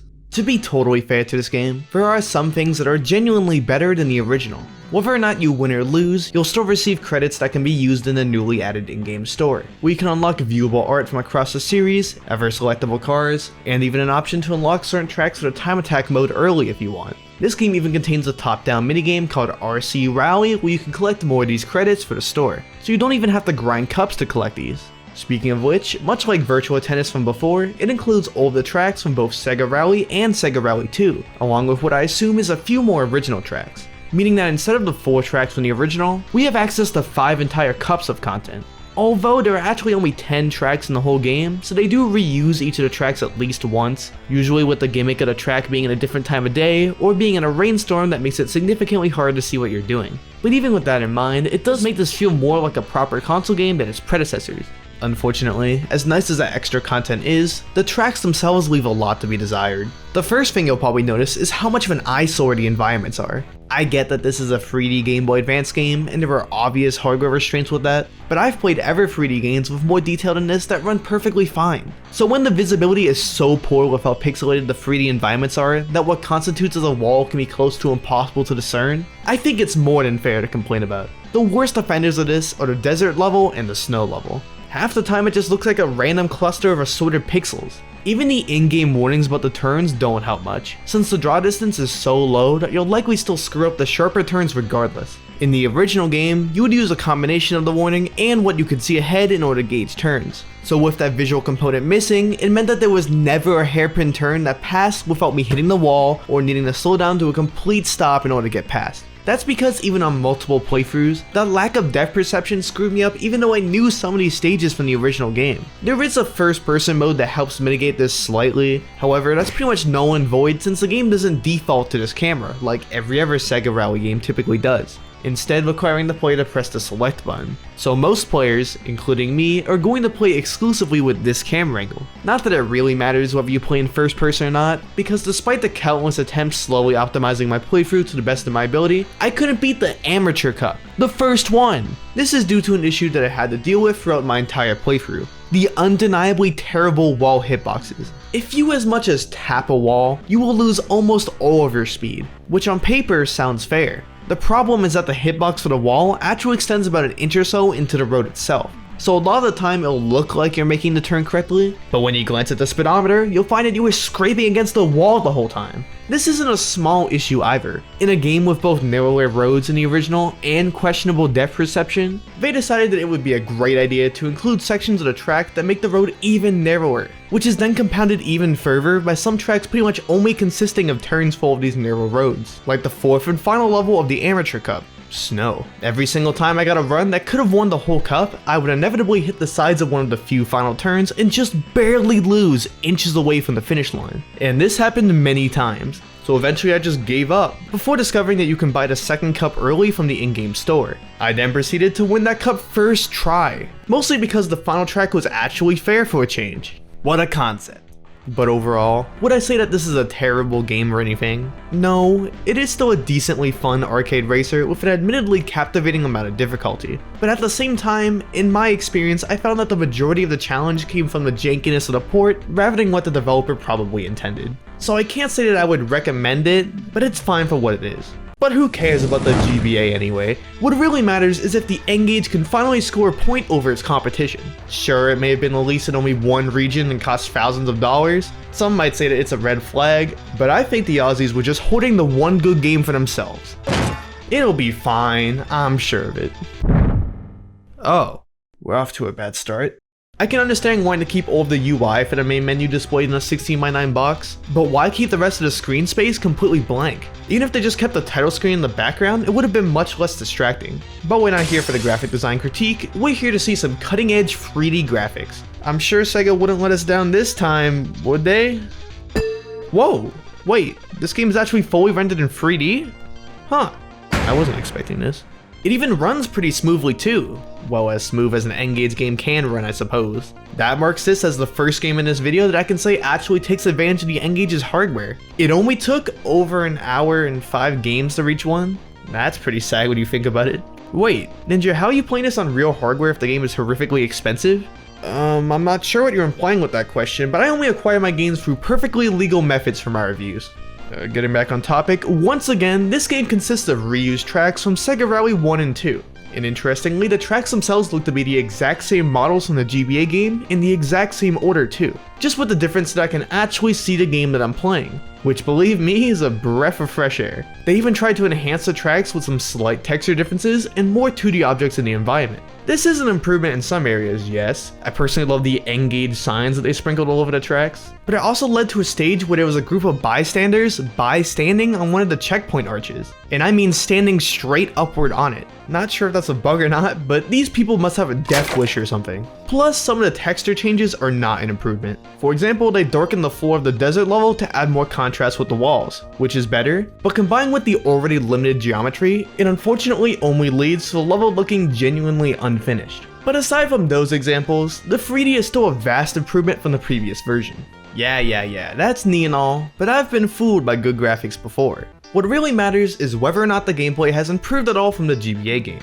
Well, to start, the turning is just as loose as the Game Boy Advance game, except now it's also somehow too sensitive at the same time. To clarify, in general, this game retains the exact same pole position-esque gameplay from the last game, wide turns and all, but the smaller taps to the D-pad you make in order to prevent yourself from hitting a wall during straightaways are significantly more sensitive. At this point, all of the Sega Rally DNA that once existed is completely gone. The control scheme is just full-on Daytona now.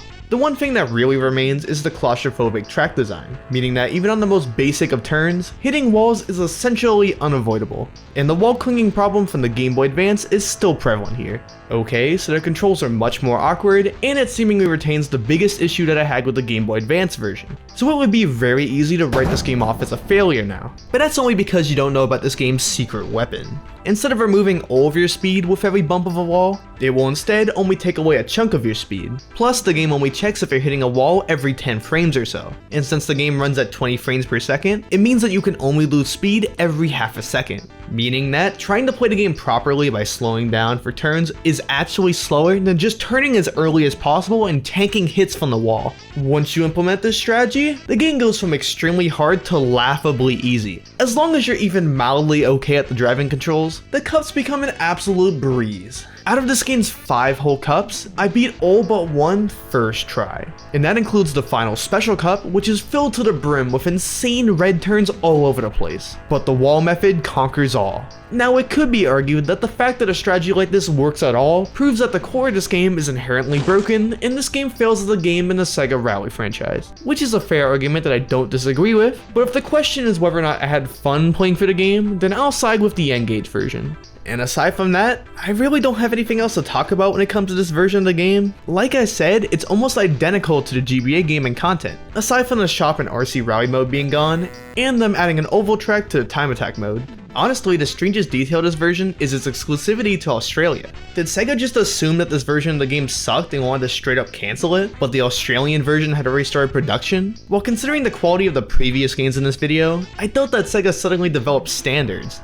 My best guess is that with this game being the last of the initial batch of Sega N-Gage releases, they likely saw the sales of all the previous games and perhaps began to see the cracks in the N-Gage's foundation. Then came to the conclusion that they needed to start cutting their losses, and decided that the limited batch already ready for Australia was probably the limit of what would have sold regardless. But to be fair, if Sonic failed to sell, then I doubt that a port of a nearly 20-year-old arcade game would have done any better. Well, none of that changes that this game still needs to be ranked. Realistically, I should think that it's worse than the GBA version, since the harsh difficulty more closely resembles the original arcade game, and therefore it should be ranked low by default. But the unfair mechanics from the previous port, combined with me grading on a curve due to the extremely low bar set by every other game so far, means that the N-Gage version will score higher than it probably deserves. Because honestly, if you're looking for a rally game on a Nokia N-Gage, Colin McRae Rally 2005 easily clears both of these. Seriously, that game is actually pretty good, it looks better, and has the proper physics and controls you would expect from a game in this genre. Compared to that, the only thing that the N-Gage version rallies for is a quick trip to the clearance aisle.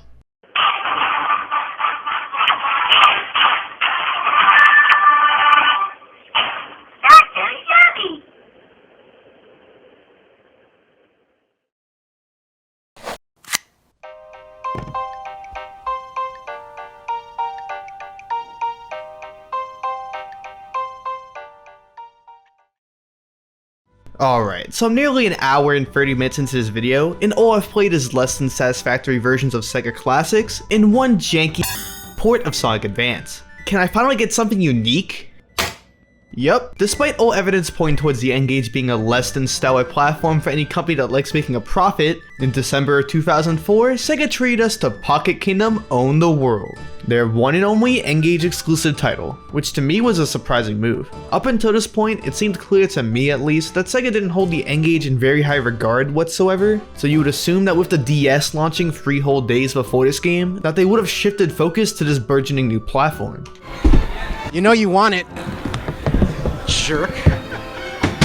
Well, it began to make a lot more sense once I found out that Nokia was responsible for publishing this game, with Sega being responsible with publishing all of the previous games I've discussed up until this point, meaning that it's safe to assume that Nokia had some hand in its creation, and it's not hard to see why. At this point in 2004, Nokia was in full damage control trying to save the dying N-Gage brand before the DS and PSP completely wiped the floor with the console. They did this with 2 main strategies. The first being the release of the updated QD model, which gave the N-Gage a much sleeker design and fixed some of the more egregious problems with the original. They also started shifting their software lineup away from ports and into original software that leaned into the N-Gage's biggest strength when compared to their competition, their online service, N-Gage Arena. So several titles were released that year with a new N-Gage Arena banner on the front cover to highlight the robust online capabilities of the console. So naturally, wherever companies are giving out money in order to make exclusive titles, like the sharks that they are, Sega sensed the blood in the water and was immediately drawn to it.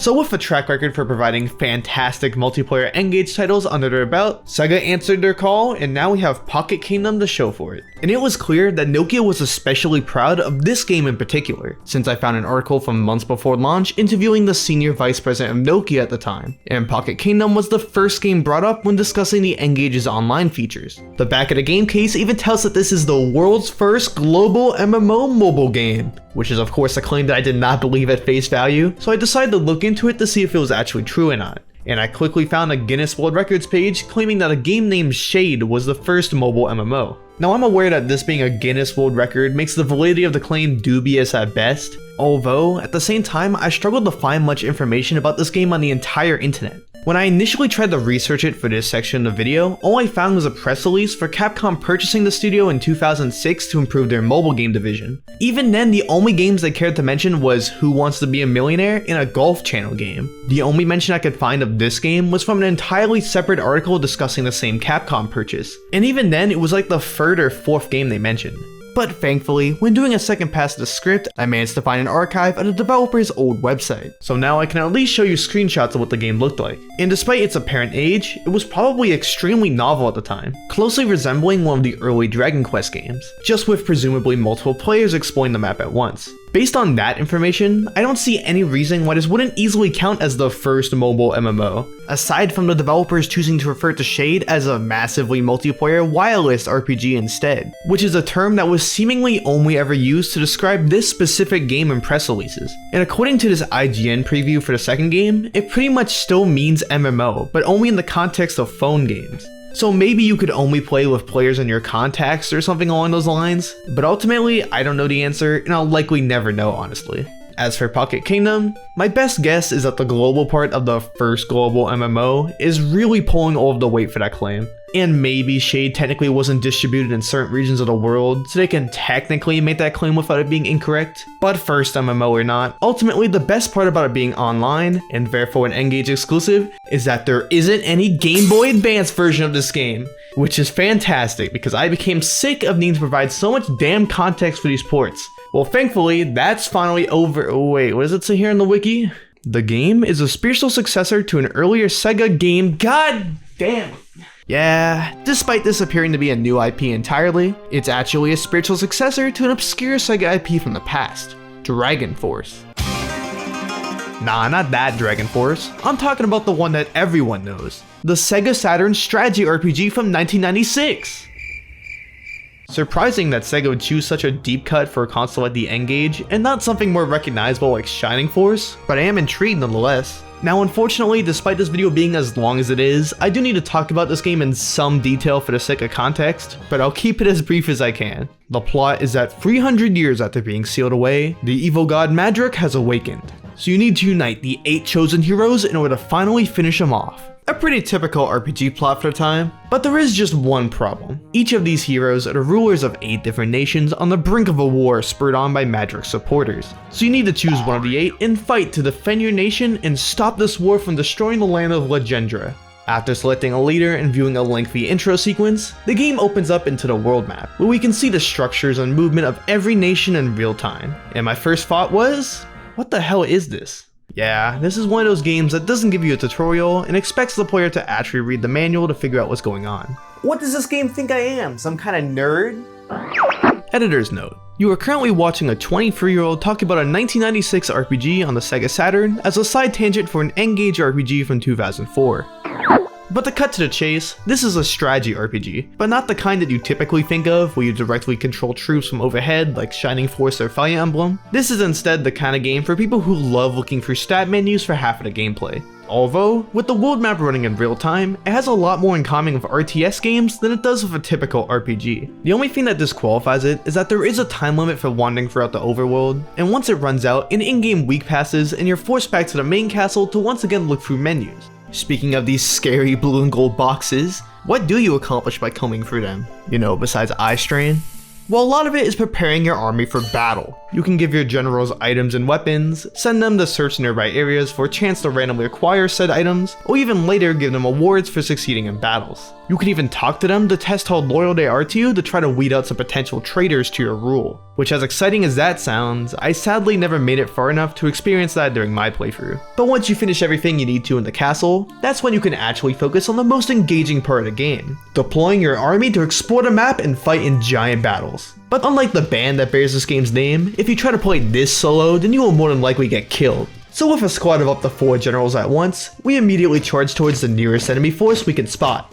Off the bat, I was surprised by how large in scale these battles are. I know that we're fighting in giant armies, but I didn't expect for every single individual soldier to be shown at once. There are close to 100 sprites being rendered all at once, which had to be impressive at the time.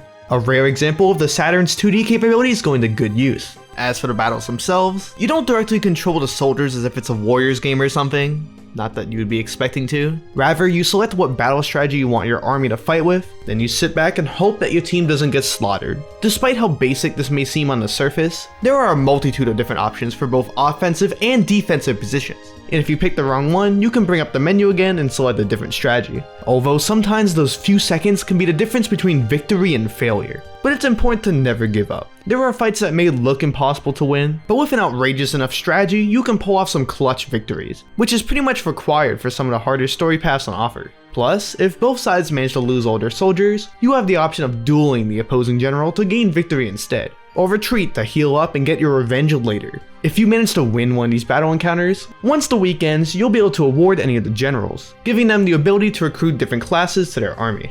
You also take the generals you defeated captive and can then persuade them to help you in battle instead, bolstering your ability to defeat tougher enemies later on. And that's the gameplay of Dragon Force more or less.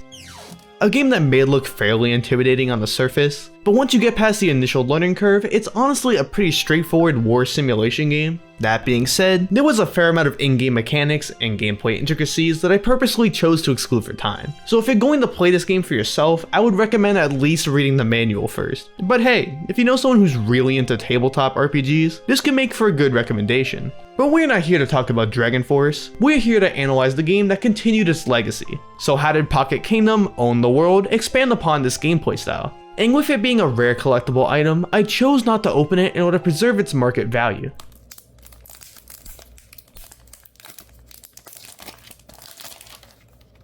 I'm just joking, I don't care about sealed games at all. I buy games to play them, not scalp them. And since I'm playing this game over 20 years later, I obviously had to stick with the offline mode, but we'll touch on the implications of that later on. For now, let's see the story that they set up for this game.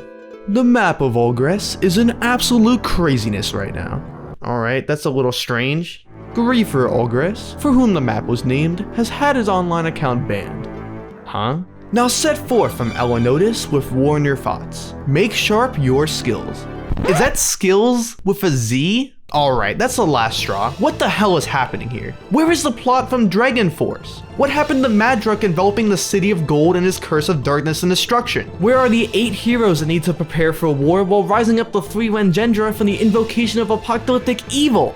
Well, okay, maybe it's not as bad as it seems. Let's see what our in-game assistant has to say. Now player, you are what we like to call a noob. You may not be much now, but when I'm done with you, you'll be a total bad. Not even joshing. Bad ass. What the hell did I just read? As some of you watching have probably picked up by now, this game's entire story is just one big self-aware joke in order to appeal to the online gaming community of yesteryear. Instead of money, it's loot, enemy bases are called NPC castles, and rather than saving Legendra from a literal evil god, instead the plot is just a rise to the top of the leaderboard after some griefer got his account banned. I get that the point is to be ironic and poke fun at the audience a bit, but it's hard for me to see this as anything but a downgrade. It's not clever, it's tacky as hell, and it makes this game feel extremely dated right off the bat. But as much as I wish that the story alone was the worst of it, the most infamous example of this type of writing in action is the game's use of leet speak. If you don't know what that is, you poor soul, it was a way of typing where you replaced letters with numbers and symbols in order to write words in a more abstract and stylized way. which is another way of saying that it was borderline impossible to read, which makes sense since it got its start within hacking groups. But once it spread far enough on the internet to get picked up by gaming communities in the 90s, it very quickly evolved to include abbreviations for gaming specific terms, which was the origins for words like pwned and noob, which you most likely recognize. But it truly reached its height of popularity during the online gaming scene of the 2000s. Once annoying kids found out about it and thought it made them sound like sick hackers with a Z. Wait, what's leap? What is that? You don't know what lead is? No! You. And since this game is being marketed directly towards people who play MMOs, a scene where it was seeing common use, the developers decided to heavily adopt it in order to appeal to the hardcore gaming scene. So throughout the game, everyone you interact with, whether it be a soldier, NPC, or enemy, they will spout out the most perplexing dialogue you'll ever hear. Whether it be PG-13 trash talking, the mage saying that the victory was for their homies, or the thief who say, are they saying what I think they're saying? This is the most popular winning phrase in the game, by the way. Does it mean something else in gamer slang? Well, if you're a simple noob much like myself, who has never heard of most of this epic gamer lingo, well, you're in luck, since the official Pocket Kingdom website has a handy dandy glossary where you can learn what all of these mean, named the Dictionary. The wide majority of these are what you'd expect: troll, camper, nerf, terms that are still used today. Although, interestingly enough, the message that the enemy said earlier wasn't explained at all. Come on game, how will any 12-year-old figure out what it means now? In that same vein, I've been known to game pretty often, so you'd think I would be an expert on all of the secret gamer code words. But there were a few strange terms that I've never heard of in my life. For example, the term Barbie scam. What would you assume that this means? Well, apparently, it refers to when a male player creates an account with a female avatar in order to get carried by other players. So it's like catfishing, except for players who suck at MMOs, I guess. The meaning is irrelevant anyway, since despite my best efforts, I couldn't find any origin for this term whatsoever. Google Trends even came up completely blank, which is insane. Googling any random sentence can usually give you at least one random ping, so I'm convinced that Sega tried to make up a random term to come across as cool. Then there's the term twinking, which the website describes as, this is when an experienced player gives a low-leveled friend power-ups and other items the inexperienced player wouldn't otherwise be able to get right away. So named because twinks taste great but are bad for you. Wow, this description has certainly aged. Imagine showing this to somebody today. Like, I don't know what I got that idea from, but I for one found tasting twinks to be very enriching.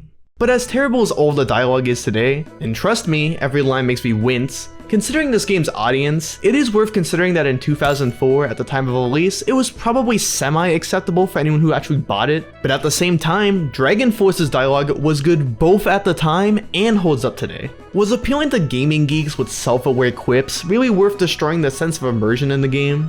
But since we're forced to deal with the terrible dialogue, I'm more than used to tuning out the story in games if I find it to be uninteresting. So as long as the RPG gameplay loop is addicting, I can look past it. So what did they do to make a focus-heavy strategy game work on the N-Gage? Well, to start, they removed what little real-time elements existed in Dragon Force. Now all of the kingdoms that once interacted in the bustling world map have now been split up into multiple different locations that you travel between in a mostly linear order. This also extends to the battles themselves. They're now completely automated and much shorter, making fights significantly more snappy this time around. You know, when you ignore the 8-second load times for every battle. I don't really know how to feel about this change. For one, straight up removing the world map pretty much removes the whole appeal of Dragon Force as a strategy game mixed with an RPG. Without the hybrid mix of gameplay, the game has to lean way harder on the menu navigation side of things, which to me is instantly less engaging. But at the same time, you do have to remember that this is a portable game at heart, one designed to be played in extremely short bursts. In that context, I think it makes sense that they would want to structure the game in a way that better suits a more pick up and play approach. But even then, the week by week structure from the original would have worked just fine as well, since even in that game, you could save after every turn. So any mistake could have been mitigated by just resetting your game.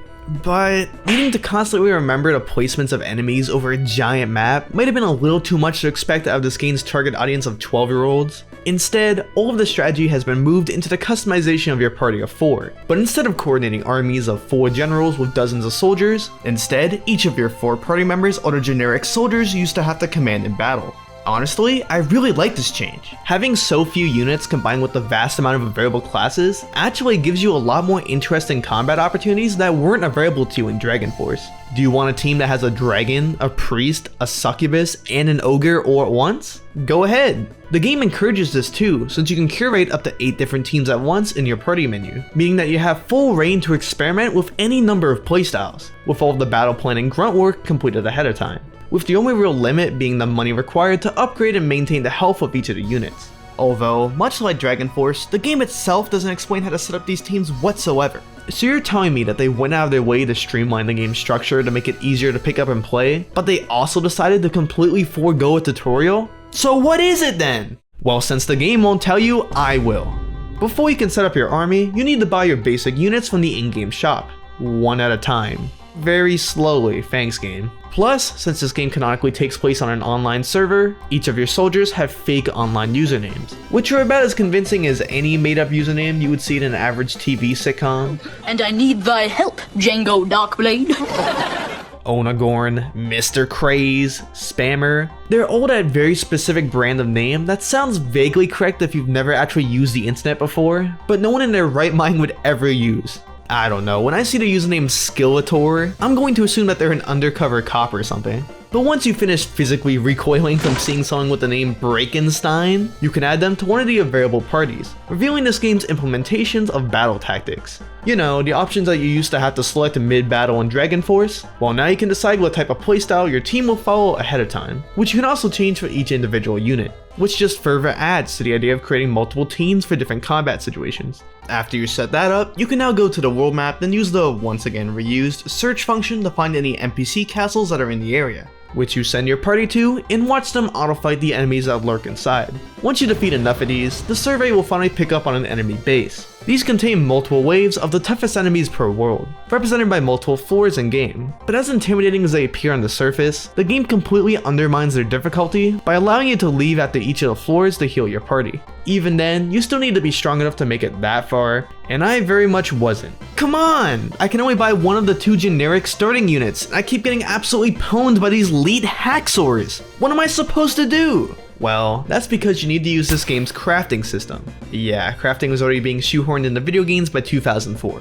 You first buy a mold in the shop for whatever weapon you want to craft, then in the crafting menu you combine it with one of many different types of ores, and also various jewels and items to add elemental properties to it. Then boom, you get a new item.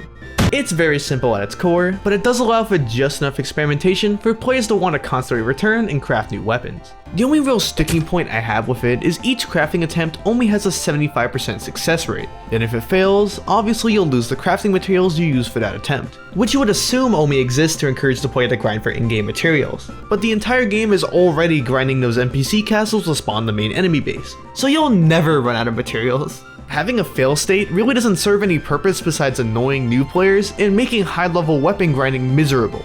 In reality, the actual biggest threat to your item supply is the game's pitifully low storage limit. You can only have 50 soldiers and 250 items. That includes every single material you've collected and every single item you've crafted.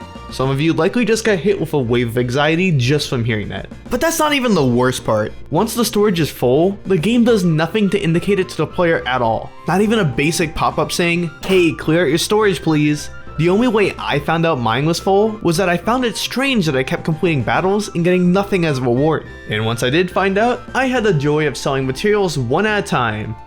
Yep, you can't sell anything in batches either.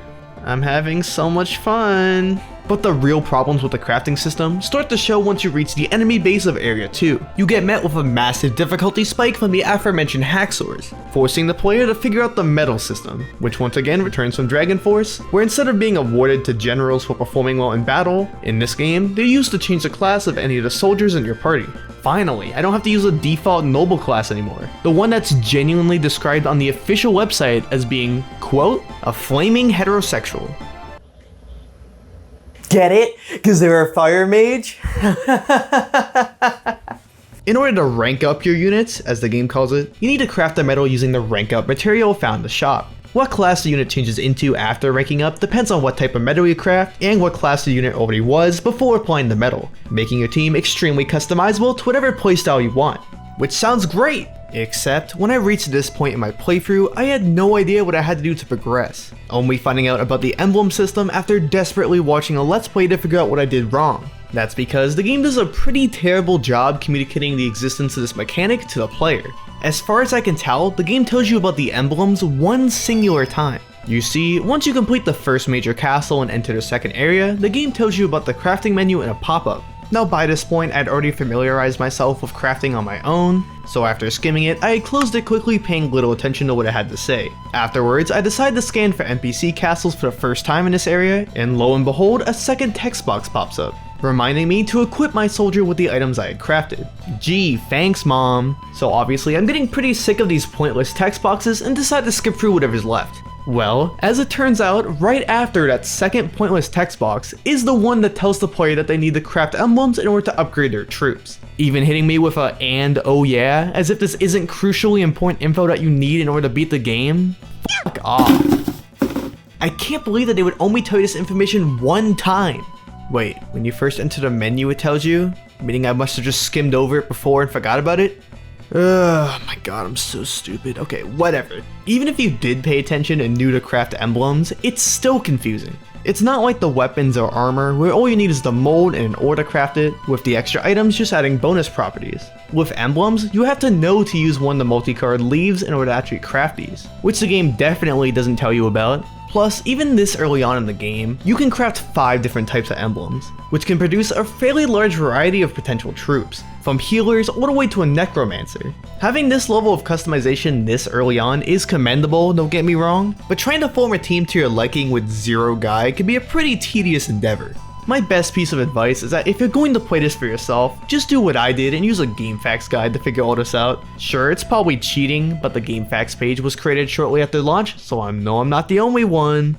But once you finally figure out all of this game's mechanics and get some stability in terms of progression, the game begins to get pretty repetitive. The entire game is just entering into a new area, searching for the NPC castles, defeating a handful of them so the game thinks that you're strong enough, defeating the enemy fortress, then repeating endlessly until you eventually win. The only real distraction from this are the occasional towns that appear where you can trade items with villagers, which can only barely be described as a side quest, and your castle upgrading to get a nicer interior, which is great, except it now means that enemies will try to attack your castle at random intervals, which is not as great, meaning that you now need to set up a party to leave behind and defend your castle. But annoyingly, you can't heal or replace any of the party members for this team while they are selected to defend your castle. So, I had to purposefully make a party of one random soldier named Quarterback, so I could quickly cycle up my defense team to properly care for them. So I guess I'm thankful that this weird oversight never led to my castle getting attacked during that short period, otherwise Quarterback would have ended up touching down into his grave, the poor guy. But once that was finally dealt with, and I upgraded my team with all the medals that I could want, I must have found some sweet spot of strategic planning, because this team didn't lose a single match for the rest of the game. In fact, it took another 3 whole worlds before one of the party members died, and that was easily fixed by just putting some armor on them.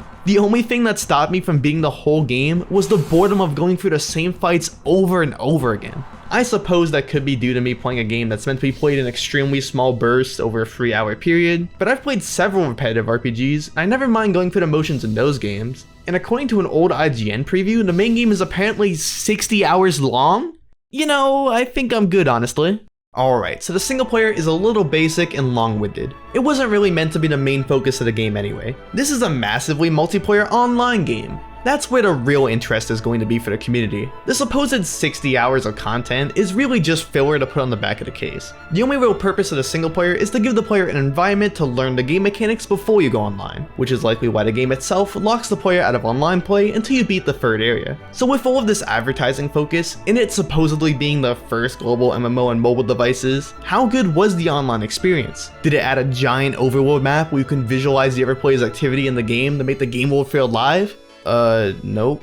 Okay, well, can you team up with friends to create the ultimate squad in order to truly own the Where's Zero world? Nope.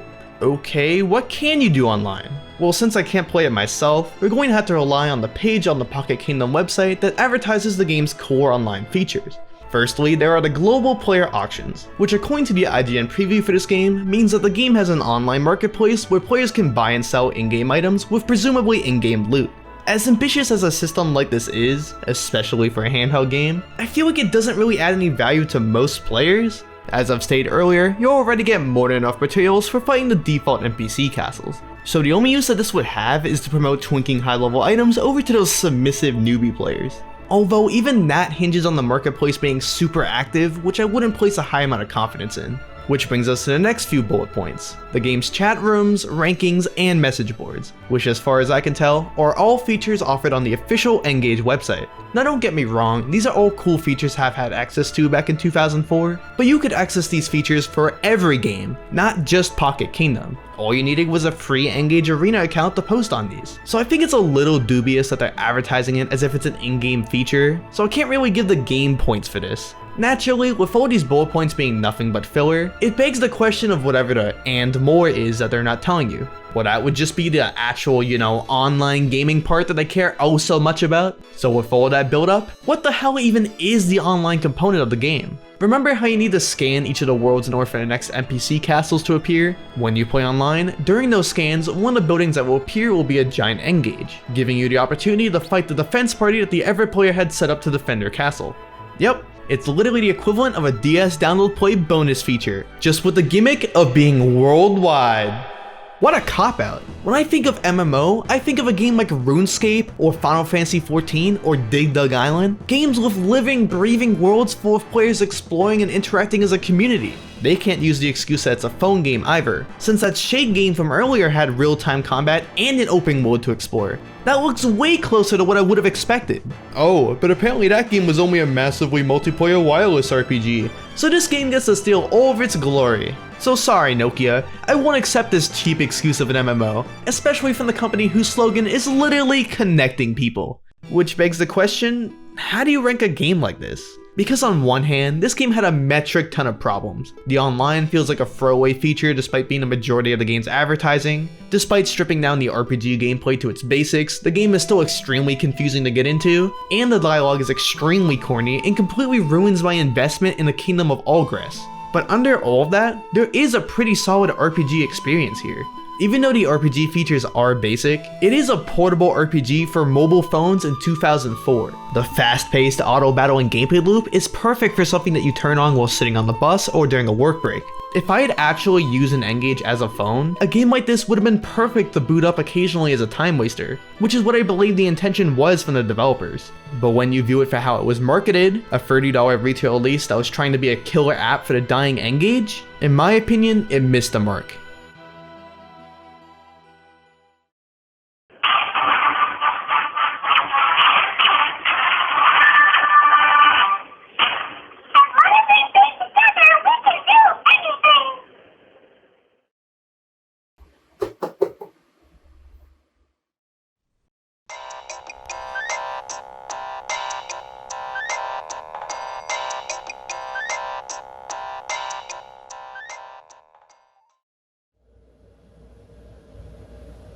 Pocket Kingdom was the last Sega developed N-Gage title to be released on the system, meaning that we're done! Let's go! And with all the games being out of the way, you would think that's time for me to make a Neon Genesis Evangelion thumbnail and title this video the end of the N-Gage and hit render. But that's where you'd be wrong! Because in February of 2004, there was a press release announcing 2 additional Sega titles to be released throughout the year, Virtua Cop and Alien Front, likely intended to bridge the gap between Sega Rally in January and Pocket Kingdom in November. But as you could likely guess, neither of these titles ever saw the light of day. The reason given is that these were, quote, cancelled by Sega's quality control team. Now, ignoring the fact that this claim was seemingly copy and pasted from Sega Retro and has absolutely zero source to back it up whatsoever, I found it very strange considering how low effort Sega's launch lineup was the previous year, as if they just now decided to have quality standards for their N-Gage games. Now, originally, I was going to leave these weird unreleased games as a footnote and move on, but as it turns out, prototype versions of these games have been found in the wild and dumped online. So I thought that we might as well play these and find out if they were truly unsalvageable projects.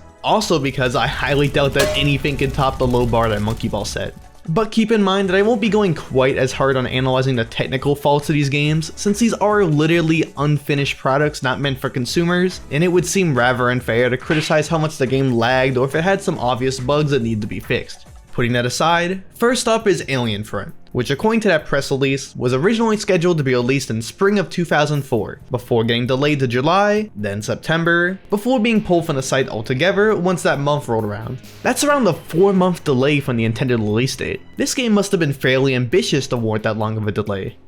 Well, it just looks to be a basic 3D tank game. You need to peek out from around corners in order to attack your opponent, with them having a chance to drop power-ups to assist you in battle. You can also choose whether to play as the humans or the alien invaders, who function almost identically. The only real difference is that the humans move a little slower but hit harder, as the aliens can move much faster with their goofy looking 3D legs at the cost of having less health.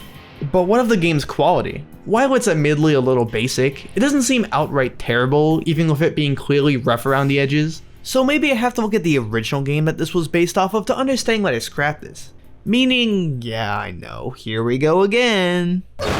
The original Alien Front, much like you would expect, was a competitive tank battling arcade game, particularly one of those big 2-seater machines designed to encourage playing it multiplayer, which I've personally seen used all the time for that Mario Kart Arcade GP game. But the major gimmick for Alien Front is that Seat 1 or Player 1 is controlling the humans, and the other seat is for the player controlling the alien invaders, and you would presumably have to challenge a friend or a random stranger to see who could conquer Earth, which sounds like a lot of fun. But since I've never seen one of these in the wild, and therefore can't play it, I'm going to rely on the later released Dreamcast port, Alien Front Online, which, as the title states, added online support to both replace the second seat in the cabinet and make the game more suitable for the console market, complete with a bundled Dreamcast mic, in order to better strategize with your teammates and revel in the joy earned from working as a group.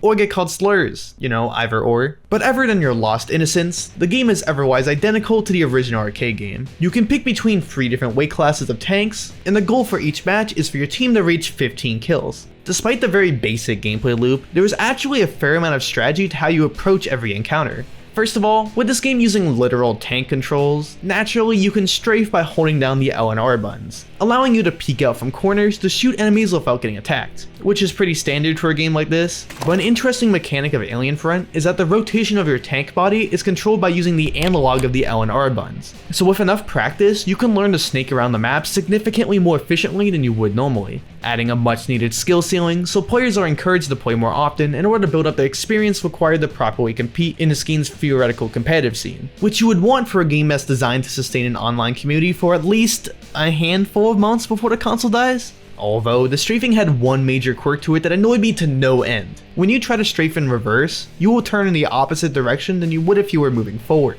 Now listen, I understand why this is. It's because you're controlling the rotation of the tank itself, and strafing in essence is just moving forward and backwards with a rotated tank body. So when you hold down L and R, the front would be pointing towards your desired direction, so that when you reverse, you're instead moving in the opposite direction of where the tank is facing, which is the opposite of what trigger you have held down. On paper, it makes total sense, but when you're in the middle of a firefight and you want to hide behind a wall, your natural gamer instincts are going to make you hold down the go right button to go right. But despite playing through several matches of this game for footage, I just couldn't get used to it. Several times I was in the heat of battle and needed to slip away from the enemy. 9 times out of 10, I would end up moving more into their range by accident. Now, more than likely, if I played this game for a longer period of time, I would probably get used to it eventually, but it was a constant point of annoyance, so I still felt like including it anyway. Another major focus of the combat are the power-ups that randomly spawn when an opponent is killed. Most of these are the weapons that you would expect in a tank game like this: grenade launchers, machine guns, nuclear bombs, you know, the classics. But others embody that wacky Sega energy that you would hope to see. For example, there is a power-up exclusive to the aliens that allows you to trap tanks in the air for a brief time, or their own extraterrestrial giant bomb to destroy half of Tokyo. Man, the destructible environments in this are something to behold. But even basic power-ups like this have extra layers of strategy that you probably wouldn't expect. For example, if you don't want to use a certain power-up, you can simply roll over a new one and the game will swap them rather than just replacing the one that you're currently holding. So if you're in the heat of battle and want to, say, fire a remote-controlled missile before engaging them with a machine gun, or even want to trade power-ups with a teammate, then you can. But as much praise as I've been giving the game, it does have one Achilles heel that I need to mention. The game only has 3 multiplayer maps in total, which is fine for an arcade game that you might play a handful of times, but pretty underwhelming for an online game that you're meant to return to over and over again. They did add a somewhat in-depth single-player mode full of missions you need to complete, which is neat and all, but how come they could design multiple maps for use in this mode, but not a couple more multiplayer maps at the very least? Hey, N-Gage here for a bit of a correction. It turns out you can play these maps in multiplayer, you just have to unlock them through playing the story mode, I believe. There's basically no documentation on this as far as I can tell, but there is footage of old matches in this game where people are playing on these maps, so I believe you just have to play through the story mode to unlock them in order to play them, but I didn't know about that when I wrote it. I just wanted to put this in here. There is actually 6 maps instead of 3, which is really not that impressive either way, so I think the point still stands.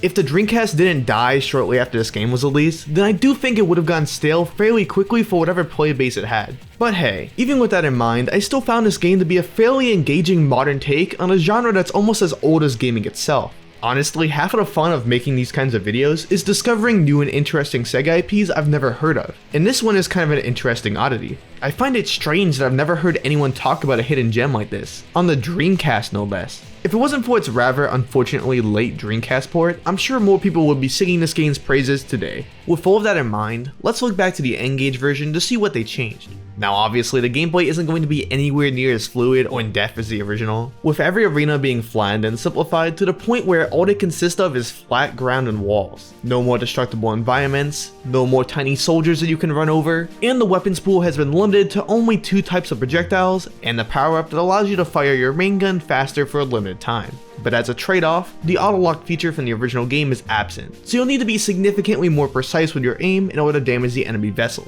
which in turn also makes the power-ups much harder to hit, so managing to get a kill with them feels significantly more rewarding.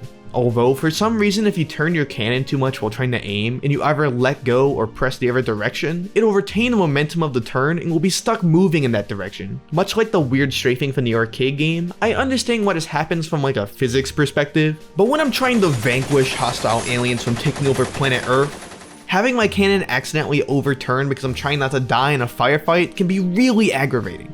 I get it. The game doesn't want you to go all guns blazing, so they added a way to force you to play carefully. But that's not even necessary since they already balanced that by giving the player the same amount of health as the enemy. Plus, sometimes the cannon doesn't maintain any momentum and you can change directions just fine. So it doesn't even fully work in the way that the game intended at all. Honestly, up until I sat down to write this script, I just assumed that the game was occasionally bugging out and breaking the controls. But as enlightening as the weird control quirks are, the most interesting change to this port was how they handled the game's single player content. First of all, the arcade mode where your team needs to get 15 kills to win was completely gutted from the game, which is a shame since being able to play regular matches against CPUs was still a ton of fun, and where I spent most of my time in the Dreamcast version, which also has the side effect of locking me out of playing on any of the N-Gage's multiplayer maps, which is certainly frustrating. They also removed the original Tactics single player mode from the Dreamcast version, replacing all of that with a newly added campaign mode. Instead of going down several branching paths in order to get multiple endings,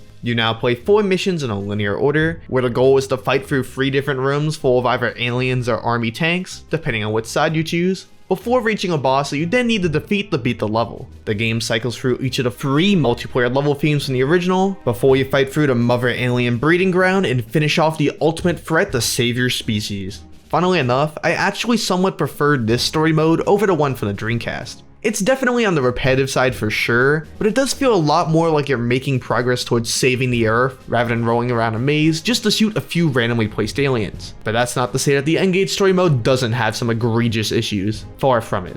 For one, your partner AI has an extremely hard time following the player. They move extremely slowly and have pretty much non-existent pathfinding. So every time you fight for a room, you'll need to slowly let them follow you for the tunnel connecting you to the next, otherwise they'll get stuck running into a wall forever. Or they'll get bored and decide to just phase through the goddamn wall like the alien partner decided to do. I'm sure this is just because the game's unfinished, but I'll chalk this one up to some kind of interdimensional technology. But once you get past that hurdle, you'll quickly find that the boss of each level is extremely cheap and will fire a rally of shots the second you get into their view with no room for counterfire, which can also travel miles to attack you from all the way across the room. So for every level, I resorted to hiding behind a corner near the boss and then peeking my head out just long enough to get a shot in before the boss could react. Then I just repeated this until the boss eventually died. Once you figure that out, the campaign becomes a piece of cake. Just fight through 4 levels of enemy waves and bosses, defeat the alien queen, and boom, you win. This brings us to the big question. Why was it cancelled? This was a game that made it far enough in development to have its own page on the N-Gage official website for months. If I had to guess what doomed this game, it's likely just it being an average tank combat game, even for the low standards of the N-Gage. Even if the gameplay had been a perfect one-to-one replica of the original, the console's poor sales would have made this game hard to really find an audience. Combined with Sega's previous failures on the system, when they were given a choice of whether or not to take a chance on a port of an obscure arcade game that barely anyone had heard of, they likely assumed that it wasn't worth the financial risk to finish it. And just like that, Alien Front would forever remain as an obscure oddity in Sega's arcade history. Virtua Cop, on the other hand, is much more interesting to me. Alien Front may have had a web page for a few months, but Virtua Cop was apparently far enough along to be showcased in ads for the QD itself. The planned release date on the website was even delayed long enough to go from spring of 2004, right alongside Alien Front, all the way to its last ETA of Q1 2005. Meaning that even after almost a full year's delay and the release of Pocket Kingdom, there must have still been some level of hope placed on the success of this port, which makes it all the more crazy that it was never released. If Sega had a game this good in their back pocket, why deprive the hungry N-Gage gamers from experiencing it? For the uninitiated, which in this case is referring to myself, Virtua Cop is a rail shooter where you play as a futuristic cop that shoots down waves of criminals while on the hunt for the leader of a criminal organization. The challenge comes from an on-screen time limit that surrounds every enemy as they appear on screen, being represented by a colored circle that slowly fades to red, at which point you'll get shot and lose a heart. In the arcade original, you use the light gun in order to more realistically shoot each opponent. So it was high-octane fun needing to react and then quickly aim in order to survive through the constant barrage of enemies.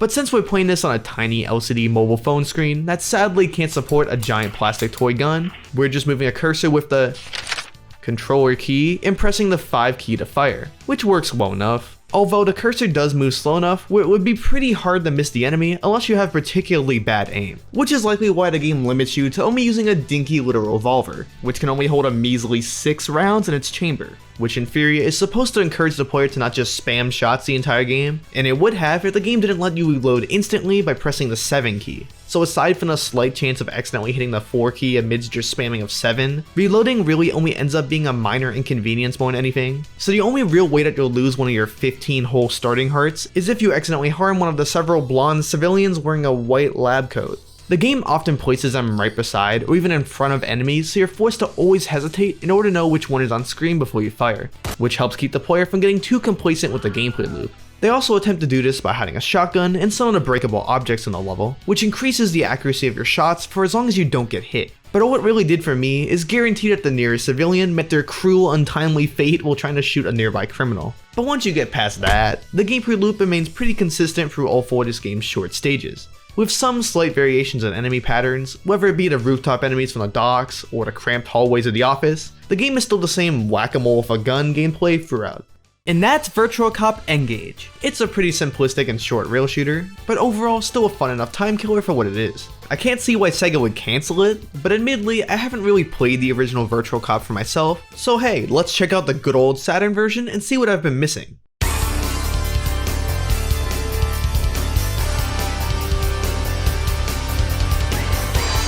What? Huh?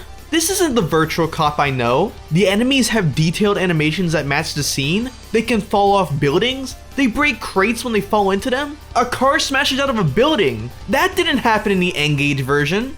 What did they do?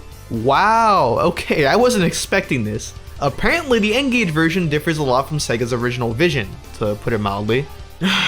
This was supposed to be a short segment, but my hand has been forced, it seems.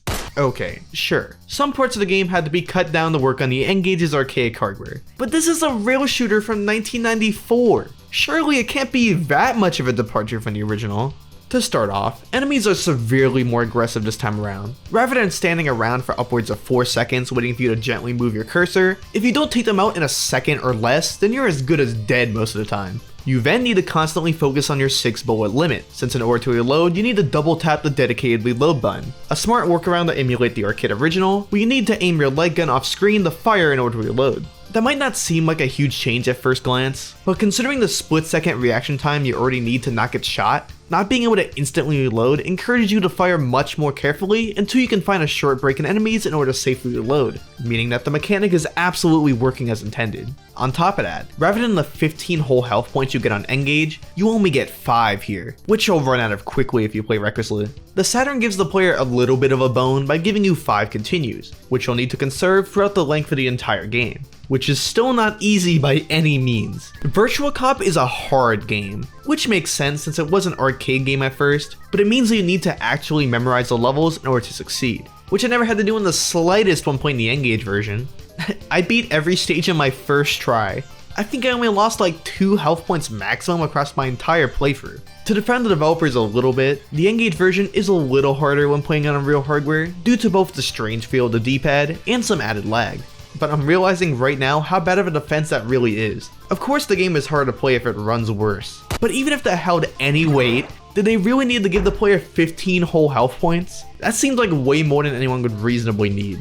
Presumably that was done because the N-Gage version completely lacks the continue system from the original, so now you get the value of free continues for the price of 1. But as we've already covered, the N-Gage version is far too easy either way, so all that does is make the difficulty problem even worse. I even tried playing it on hard mode to maybe get something a little closer to the challenge of the original, but all it did was lower the player's health to 10. Even if you have particularly bad aim, you will never find yourself breaking even a single sweat during any enemy encounter. It certainly didn't hold a candle to the stress of trying to beat all 3 of the original arcade levels within 5 lives.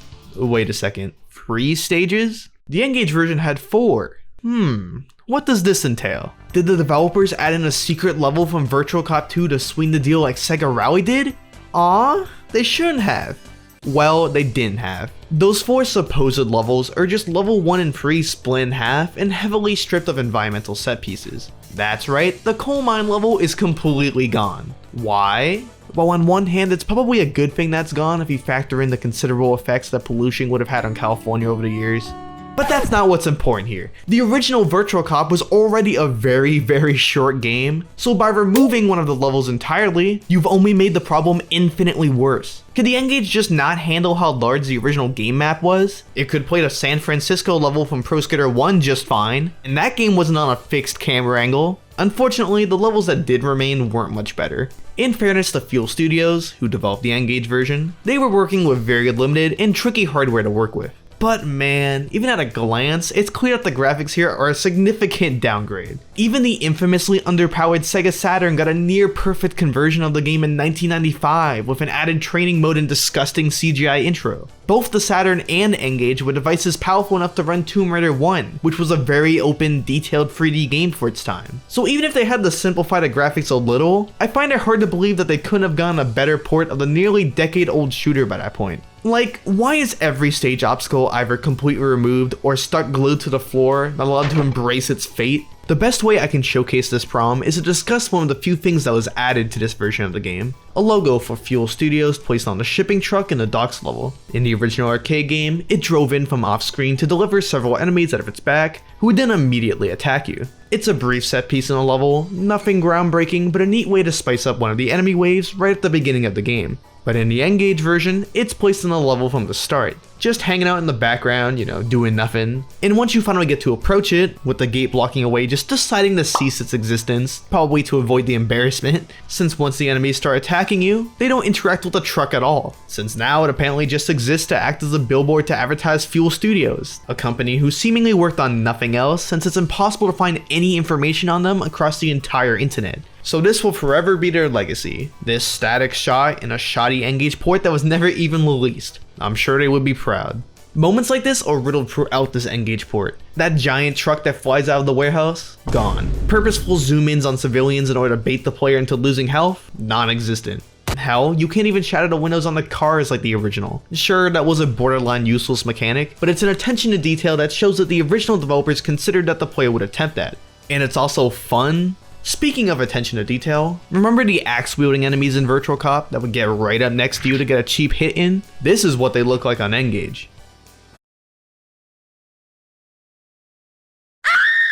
What the hell is that? We went from this to this? The other characters are at least trying to vaguely match the original character designs, even if they're still going for the gross realistic aesthetic, but this enemy's design is a complete mystery. The original was a jacked up bearded man wearing an orange vest. So why did they replace that design with this shirtless meathead with a 1,000-yard stare? I'm going to assume that it's some kind of inside joke because it looks absolutely ridiculous. Admittedly, if I was to credit Fuel Studios with one thing, it's that this may be objectively the funniest character design I've ever seen. Realistic graphics poorly stretched over the lowest poly human being ever crafted. It's fine art, honestly.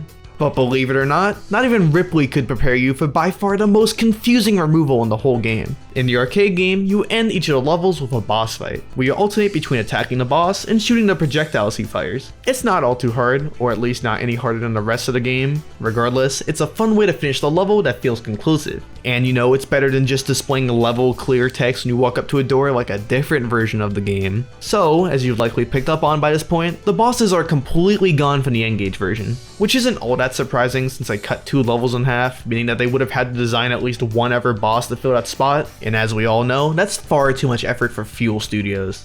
But despite what you would assume, that doesn't mean that the game has no bosses. Instead, after you complete all 4 of the short level segments without losing your 15 hearts, a task surely only possible by the toughest among us, the game sends you to a quote-unquote bonus level, which is literally just the boss from the second level of Arcade. Oh, so they won't include the second level, but they'll steal its boss for no reason? The timer for the enemies is even shorter than that's the original for this specific boss? This is proof that the port could have represented the original more faithfully, but they simply chose not to for some strange reason. Ugh. Well, after realizing just how busted this version is, at least with Virtua Cop, I could see why Sega's supposed quality control team would have canned this. Because a port as scuffed as this on a platform that can run literal PS1 games is a really bad look. Alien Front isn't quite as bad, but it's definitely pretty rough around the edges, and the gameplay is fairly basic. So I can't say I blame them for canceling it. You wanna know the funny part though? Both of these games are still miles better than the majority of Sega's output on the console. I'm being serious, I would take that crusty terrible port of Virtua Cop over Monkey Ball N-Gage or Puyo any day. It's not even close. Maybe if Sega had gone off on a better foot with the N-Gage, I would be angrier at these games, but I've gone through the pits of gaming hell working on this video. So sometimes a game being just okay is the bar to cross, and Sega never seemed interested in crossing that bar during the entire console's lifespan. I guess I can't really give these a score since they didn't release. Do I have any clips I could play instead? Game companies always ruin their beloved franchises. Sure, let's go with that.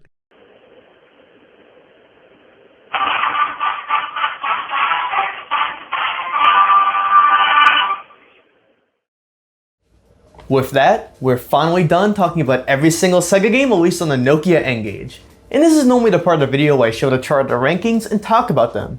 And wow, they aren't great. But I need to rant for a second, okay? When making these Sega deep dive videos, most of the time the most fun part about making them is finding these obscure Sega IPs and entries I hadn't heard of before and playing them firsthand to find out why they're great. And I did find that with games like Dragon Force and Alien Front, but when it came time to play the Sega N-Gage games themselves, they were mostly terrible. Like, what happened, Sega? The early 2000s was arguably the era where Sega hit the perfect stride between creativity and solid game design. Think of games like Jet Set Radio, Super Monkey Ball, Panzer Dragoon Orta, all beloved titles that they put out within a handful of years. Yet when it came time to make games for Nokia N-Gage, a company that proudly boasted multiple times about how they got Sonic to be on their console as if they got the partnership of the century, Sega just turns around and gives them low-effort slop and assumes that it would sell well based on name recognition alone. For shame, Sega, for shame. But after Sega's tirade of terrible titles finally stopped, and 2005 came to a close with no hope in sight for the N-Gage, Nokia finally declared it officially dead in November, meaning I can finally put this poor, abused console to rest. This is where my N-Gage is. What did you do to it? Relax, it's fine. I just let the battery die as a symbolic representation of the console's failure. You killed it? No, I just... This was all I had after the divorce. And now it's gone. Just charge the thing. That man is not okay. Alright, now I could easily end this video with some grand thesis about how the quality of Sega's N-Gage titles both killed the N-Gage's appeal in the market, and how the mindset behind their creation ultimately led to the downfall of Sega themselves a few years later, and this video would be wrapped up in a neat little bow. But at the same time, that's not really telling the full story, is it? Let's take a step back for a second. How much blame can we really place on them for the quality of these ports? It's not like the N-Gage was known for being easy to develop for in the first place. All of the more technically impressive games that I've used as comparison points throughout this video were developed by IdeaWorks 3D, a company who are already familiar with developing 3D mobile phone games. If you were to look at any of the 3D games not developed by this company, then you'd see something like this. Dear lord, you can literally count the frame rate on a single hand. This is because the N-Gage had a dirty little secret.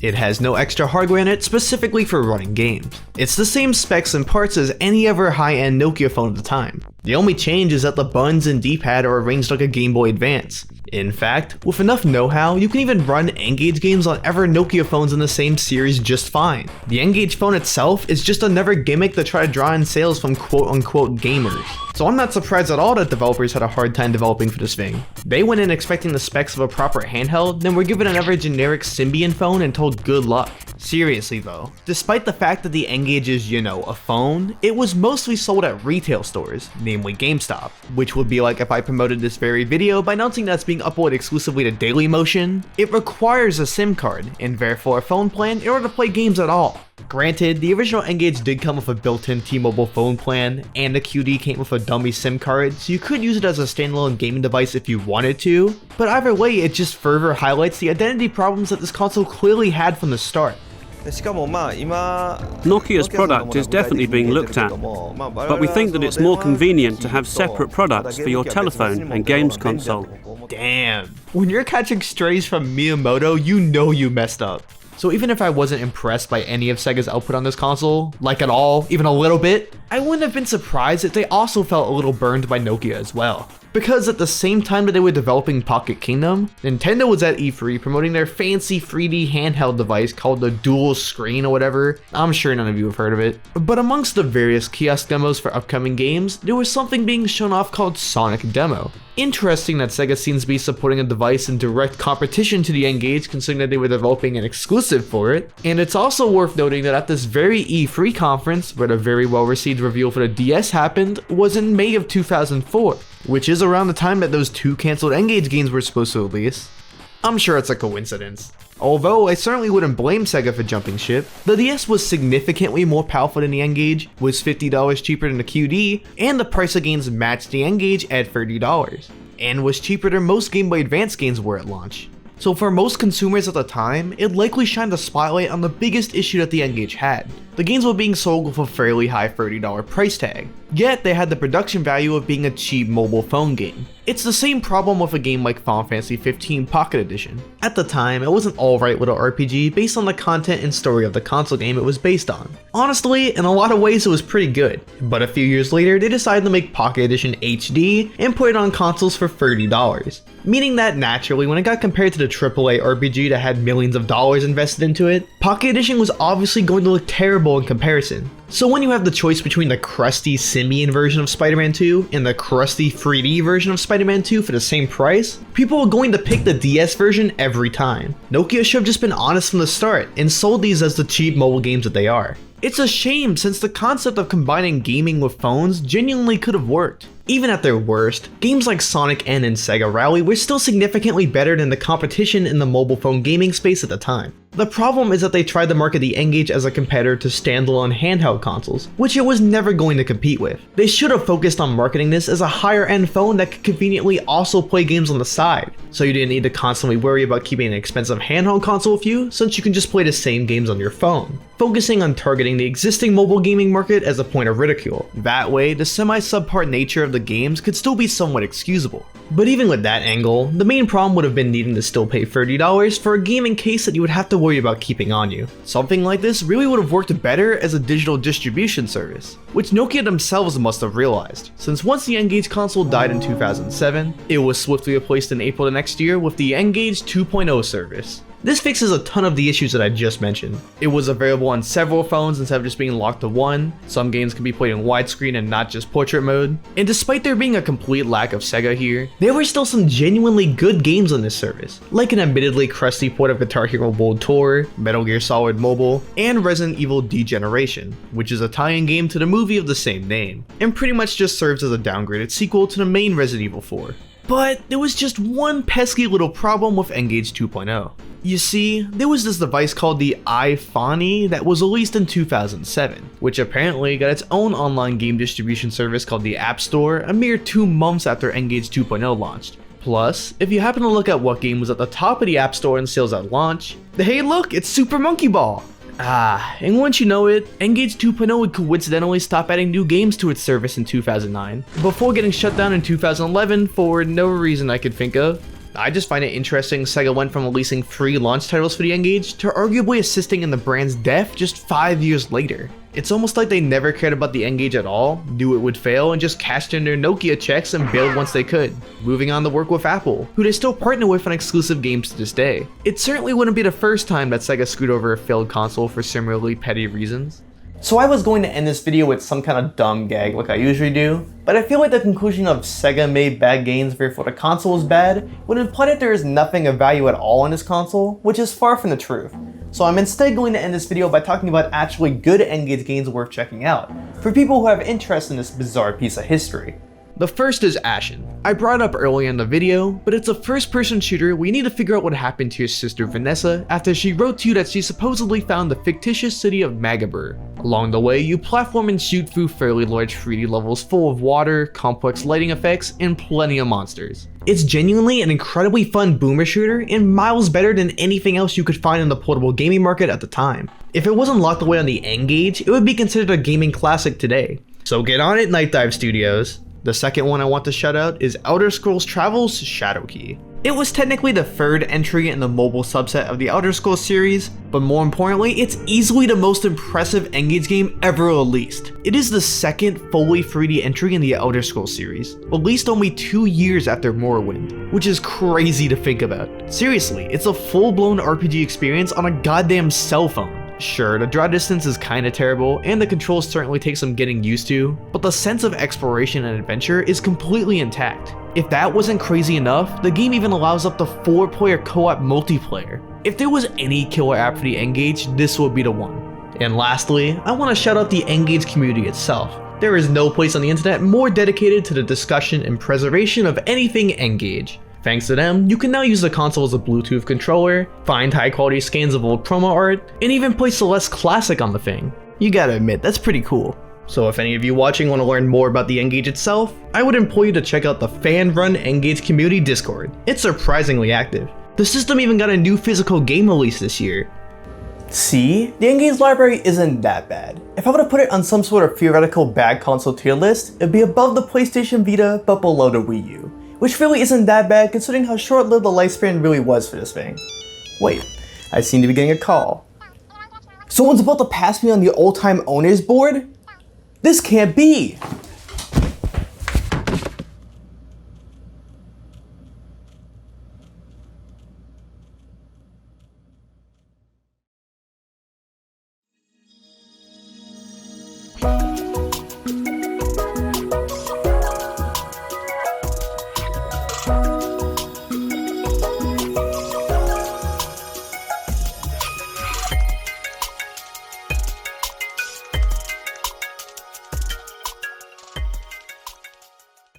Gentlemen, I give you the 2008 Nokia N-Gage.